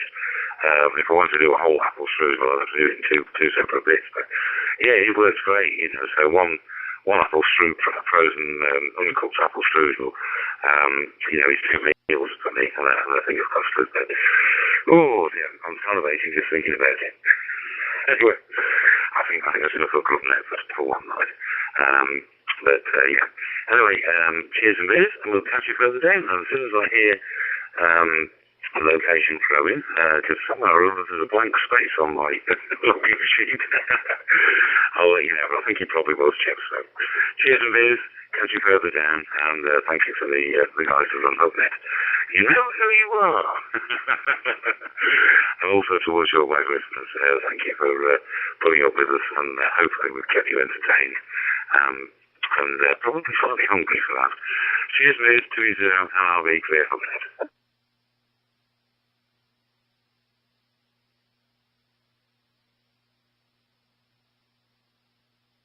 G7RPG, I get exactly the same strudels. I break it in half and then cut it in half again, and then stick the other half in the fridge for run. It's very nice. But you know that custard that you can get, the extra special, it's like a white vanilla custard. It's got the little black vanilla pod things in it. That is absolutely delicious. But I love it cold. I know that sounds weird, but anyway. Cheers, guys. Bye for now. G7RPG. Stand by station. We've got a net coming up at noon Seattle time here on the PSRG repeater KI7RMU. Stand by. I couldn't let that one go. Oh, you bad lad. Oh, that vanilla pod custard. Yes, I know the one you mean. I'm going to have to get some now. You realise that, don't you? Now you said that. I'm going to have to get some of that. And, yes, no, I quite like the apple strudel cold with squirty cream. I haven't had squirty cream in the house for years, not since the kids left. Very much juvenile thing of squirty cream. I can remember the kid, my job when my mother was cooking, she needed some cream for a drive or something. My job was to shake the flaming thing until it was thickened. And I used to hate it. I'd shake it for a few minutes and then give it back to my mother and said, no, it's still liquid, keep shaking. When they invented squirty cream, what that was it. One of my jobs from the past gone. I definitely need to go, and I'm salivating here just thinking of this magical crumble. I'll make the decision when I get to the freezer. Cheers a bit, Peter. Catch you further day. Northern Virginia, just outside of Washington, D.C. headed home, and so far everyone's behaving. Over. No call sign, no transmit. W8ULT. Yeah, it's good to talk to you. I'm in Huntsville, Alabama, and we're having a nice afternoon, kind of hot, but no storms yet. It usually heats up about this time of the afternoon. It's kind of like Orlando. It heats up and rains somewhere along here. Sounds about right, so we can get it behind. Since that other nonsense, I don't hear any opposing, so I don't know what the agenda was there. Good to hear you out over there, W8ULT K4HT, Los Angeles, mobile.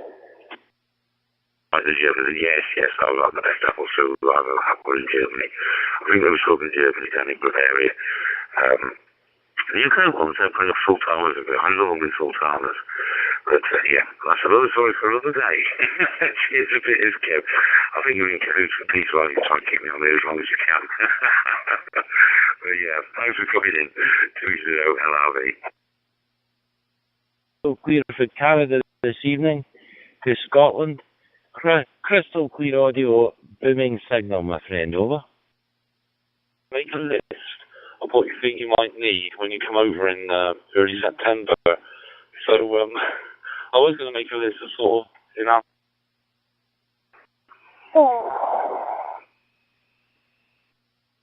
It's been terrible. I've been having a tough time here in net control. So I wish you good luck. Maybe you'll find a band open and in good shape today. Anyhow, nice talking to you. Have a great afternoon. KG4 ATU Steve in Huntsville. And we're going to go see Fantastic Four tonight. What kind of radio are you using down on the meters? The PG4SKF. Don't forget the Worcester sauce. And the Coleman's mustard. I could go on. But yeah. No, I did that once in Italy. I took a huge case, a 2-case full of clothes. I was in Italy a while. And I do mend the machine very swiftly. So I was going home after 4 days. And the last day, to look at all these things, they said, is there anything you'd like to see? I was looking at that. In the supermarket anyway. I bought so much stuff in that supermarket. I got back to the hotel, it was like 10 carrier bags. And I suddenly looked at the suitcase and thought, and I got a load of Tesco's value t-shirts and jeans and things. I just like didn't a lot of them. Got this suitcase brim, with parmesan, different varieties of parmesan cheese, cooked hams and sausages and all stuff Italian. Tomato sauces and tomatoes and stuff like that. He came back like a mobile grocery shop, yeah. So you want to do the same, take all those and loads of things back that you can enjoy. Especially things along shelves like that, mustard and Worcester sauce, that you can hang on for those for donkey years. Anyway, I'm just going, otherwise I won't get apple stews and all couple along. And I'll starve to death and just be a skeleton here. Operating the radio tonight. Cheers, boys. Go 20 LRV clear. Nice little Chicho. Good morning. 25 minutes ago. Hey, give me a call sign again, Rick. Your audio is pretty low. Yeah, give me your call sign once again.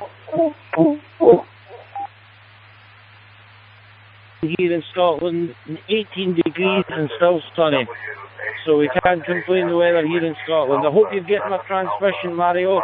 We do have a wee bit of internet problems, but certainly you're not dropping out whatsoever. You take care of 73 and I will log you in QRZ, brother. Ciao, ciao from Scotland. 0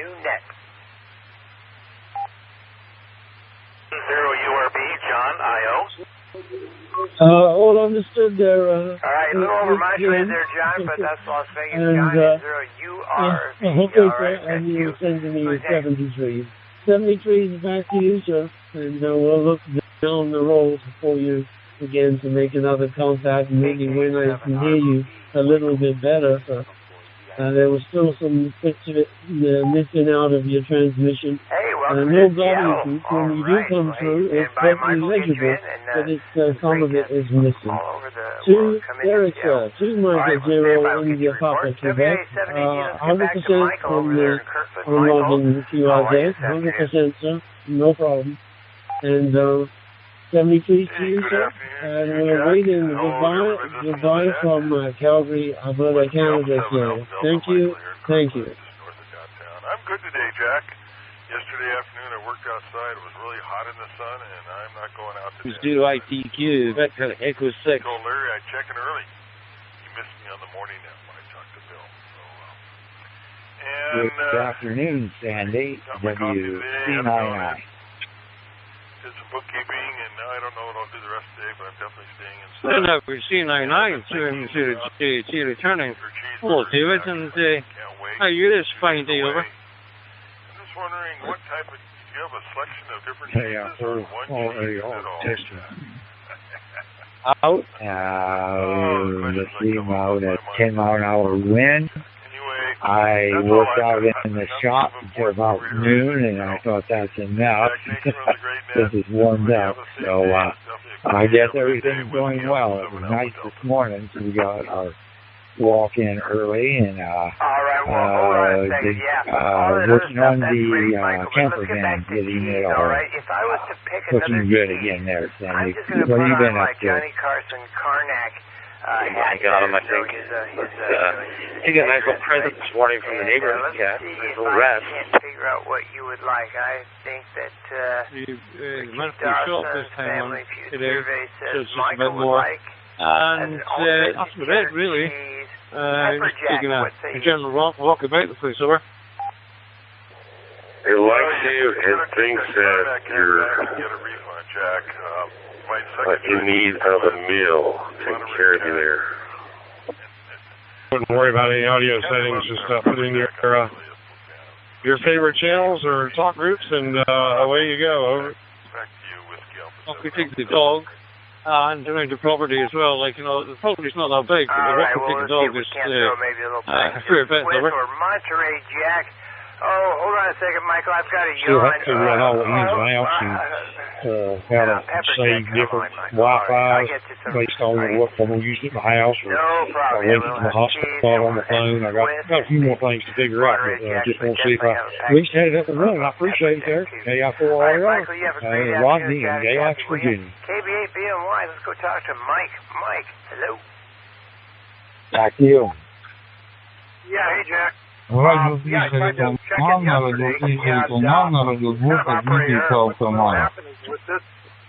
So it's good you've got the radio and you've got the reason to do as well. It certainly helps pass the time. The radio does anyway, and I find reading well the time just flies if you're into a book or a magazine that you generally sort of follow over. And then the other thing is I was in the back of the trailer. And so I think I got out of the that's race. for sure. That's for sure. Okay, well, you have a great evening over there. And maybe we'll run into you tomorrow morning if I'm around. So take care, and we'll talk to you later. So 210-JAT, WC9I, in southwestern Arizona, Dolphins there. 73, Sandy. Where I go hiking, there's where I go biking, and sometimes you'll laugh. I put a GoPro on my bicycle, and so that's kind of neat. Some of the trails, there's hills and they wind, so it's almost like a little roller coaster. And so I have some GoPro footage, and I might get some more later on this week when I get a chance to get back out there. I'll have to post it. It's kind of neat, so you can see at least one section of the entire length. And so it's pretty slick. So anyway, let's see what else is going on. They mentioned this morning they did a launch for a satellite that will do environmental and atmospheric. Mostly all right, very good. And it's supposed to be we were talking yesterday about 1997 movie G.I. Jane. You seen it? Cooperation with India. So that's kind of neat. So that's going to go up, I think, today's launch. No, I don't think I have. And that will do water vapor. It can see through clouds, check moisture in the soil. They're going to use that a lot of things for wild. Juliet Fox, Papa Alpha 7 Oscar Bravo. Do you copy, my friend? I'm going to head up to Kent. I'll be seeing you guys on the way out. You didn't see that movie? I hope everyone's having a good afternoon. This is KPAPY. Back to you, Joe. Oh, okay. I didn't. All right. Yeah, I saw a little blip on that satellite going up for the atmospheric data. You know, I was always wondering, though, how long, once they actually reach a stable orbit with your satellite, how long does it take to shake it out, internally, once they get all the tests done and they put it up online? You know, how long usually does that take? And I know it depends on the complicated I put the Wi-Fi connection. I think it works. I'm very happy. So I will lock you a call in the QRSN. I'm happy. Then is your OBEC, Oscar Bravo, Radio, Oscar Bravo, Radio Echo, Charlie Hotel Tango. As I said, we are in Tuscany, Italy, from the 80878 and Zoom spot at the other part of the house. But very pleased that you can hear me, my friend Jeff. Kilo Oscar 6, Juliet Fox, PA 7 Oscar Bravo in Italy. I don't have a clue. I don't really know. All right, well, I'm looking for upcoming reports on that one, because anything that's going to help us with environmental things, population, or crops, or anything like that, well, basically, that probably encompasses almost every satellite, because it has something that's of use to someone. So, anyway. All right, well, yeah, get back to us if you can, if you hear. Doing well here. It's really hard to keep up in all these subjects. This would be KF0 because all of our people are so darn interesting. So I think you might be Mike, fairly close to me. Did you just get your license not too long ago? Talk to WA7AF. I don't know the names of a lot of them either. Hey, Rick, you're in Minnesota. Anyway, that was the name of the town or city you're in. Is it Otsego or Otsego? On my brain. Exactly. Rick, how are you, sir? Last 24 or so hours. I don't know why. What else? So you got to get dinner, and today is your Wednesday or something, right? How it goes. Congratulations on your ticket there. Glad to see you online. And when I first got mine, I was a little nervous to hit that button. So glad to see you out there calling out. Then in the near future, perhaps tomorrow or next week or a year more. Thank you very much, and have a nice day there. Thank you with you, Papa Alpha 7 Oscar Bravo, BA7OB. Bye-bye. Well, it's a lot of fun. I kind of started out the same way. Right now I'm talking on a Bofang 1701 through a Pi Star. And that kind of got my feet wet into ham, other than just, maybe trying to hit a local repeater with an HT. But from there, I've now got a FT991A and HF, man, that's a lot of fun. Radio to radio stuff, it's a lot of fun, but I still listen on Grandmeister here, Talk Group 93 once in a while. Have fun down in the Gulf of America there in Texas. That's interesting. Does that mean you have a higher license? So please do that, and please have a safe one, too. Great to hear you, my friend. All right, that's Rick, WA7A. When I took my test, I went ahead and tested for general at the same time, so I got that. So let's go talk to once I John, passed both, so I am a general, and don't know if I'll go for extra. I think I want to, but I got a bunch of other stuff going on, so I haven't studied for it. N0URB, how are you? C'est cool, this is Delta Alpha 6 Romeo Bravo calling CQ. Go ahead and take the general. And I thought, who would do that? And I realized a lot of people do take the general. Well, congratulations on doing that. It wasn't time. John N0URB. Yeah, I appreciate that. It's not too bad. All right, well, you might have been called some of the stuff from tech is on the general test as well. You might have passed it even not studying for it. But, you never know. they asked if I wanted to try for extra, and I said, no, I don't think I want to do that. So I definitely need to study for that. Apparently not. Okay, well, let's go to Michael, KK7RBB. Well, there's no deadline, so I think we're both good for now. How do you find using your hotspot? I ordered one just to see how it goes. I'm on a local DRM repeater here in Columbia right now. All right, hey, I got a question for you there, Michael. Where are you visiting from? You're already in my log. I do remember we have a CSO day before. It was nice talking to you. And what hold you long for 9 months? Thank you so much for the short CSO, and hope to see you down the road. 73 is bye-bye, and my friend. Impaired, so okay, well, usually I just did the question and answers, and that's what got me to pass. And it's just jumping in there. Good afternoon to you. First name is Todd. Hydroplanes are there on display. 70 and family. Alpha 75 Gold Mike equal to 7 Alpha Romeo. Bye-bye, and somebody, thank you very much. It's going to be a crazy fun seafair weekend here in town. This is Delta Alpha 6 Romeo Bravo calling CQ. When you're done with your report, go ahead and finish with your call sign. Sierra Alpha again. Whiskey 4 Bravo Sierra Alpha. We're out here till keep the hobby girl. Just visiting relatives, family, my wife. Cam Prep, I think that's the name of the website that person helped me with. I remember that. Yeah, some questions are in there, you're like, I'm not trying to build the radio, I just want to talk on it. Let me just talk on it, I don't want to build it.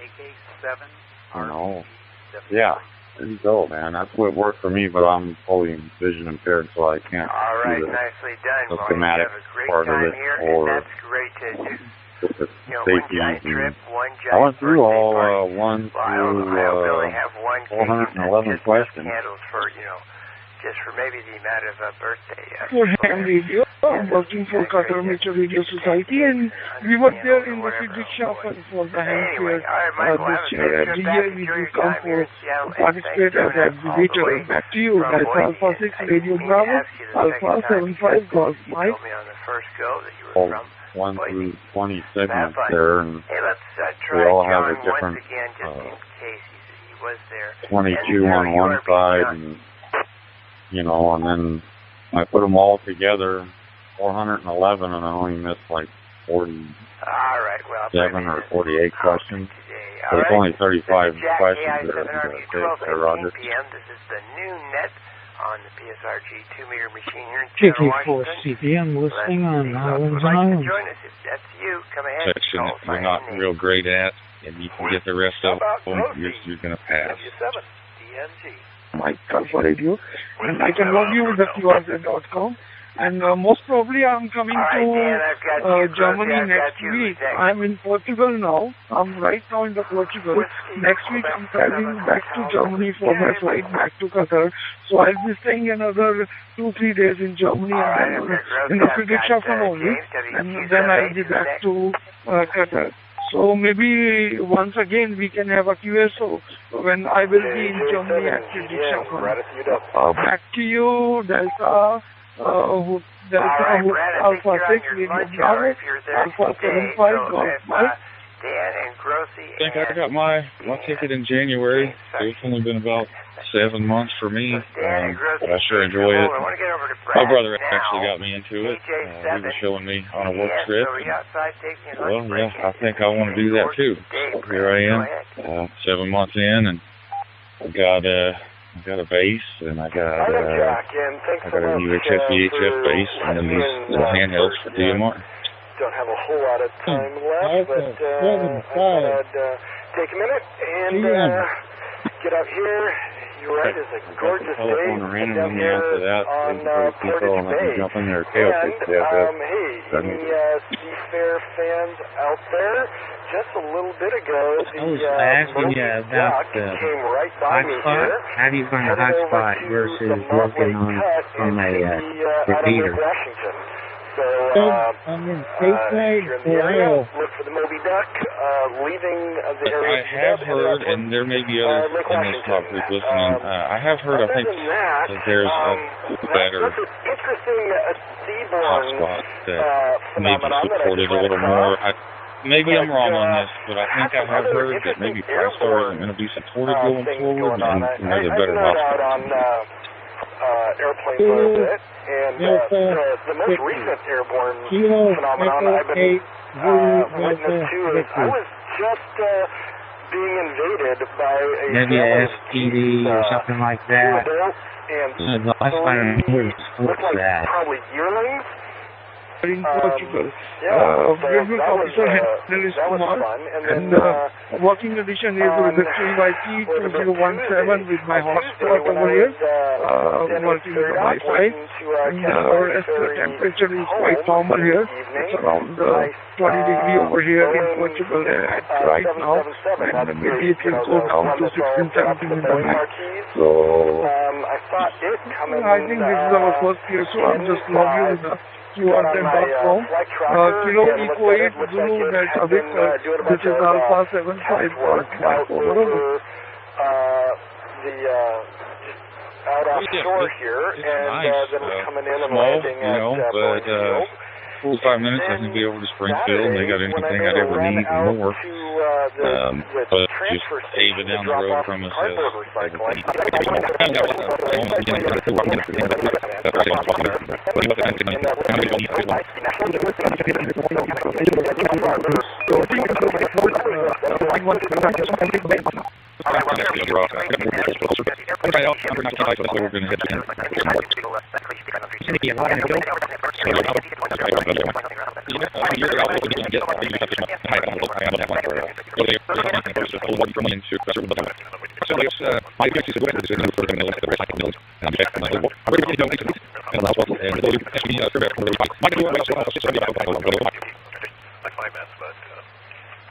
All right, Eric, I'll talk to you. Yeah, my location is near Frank.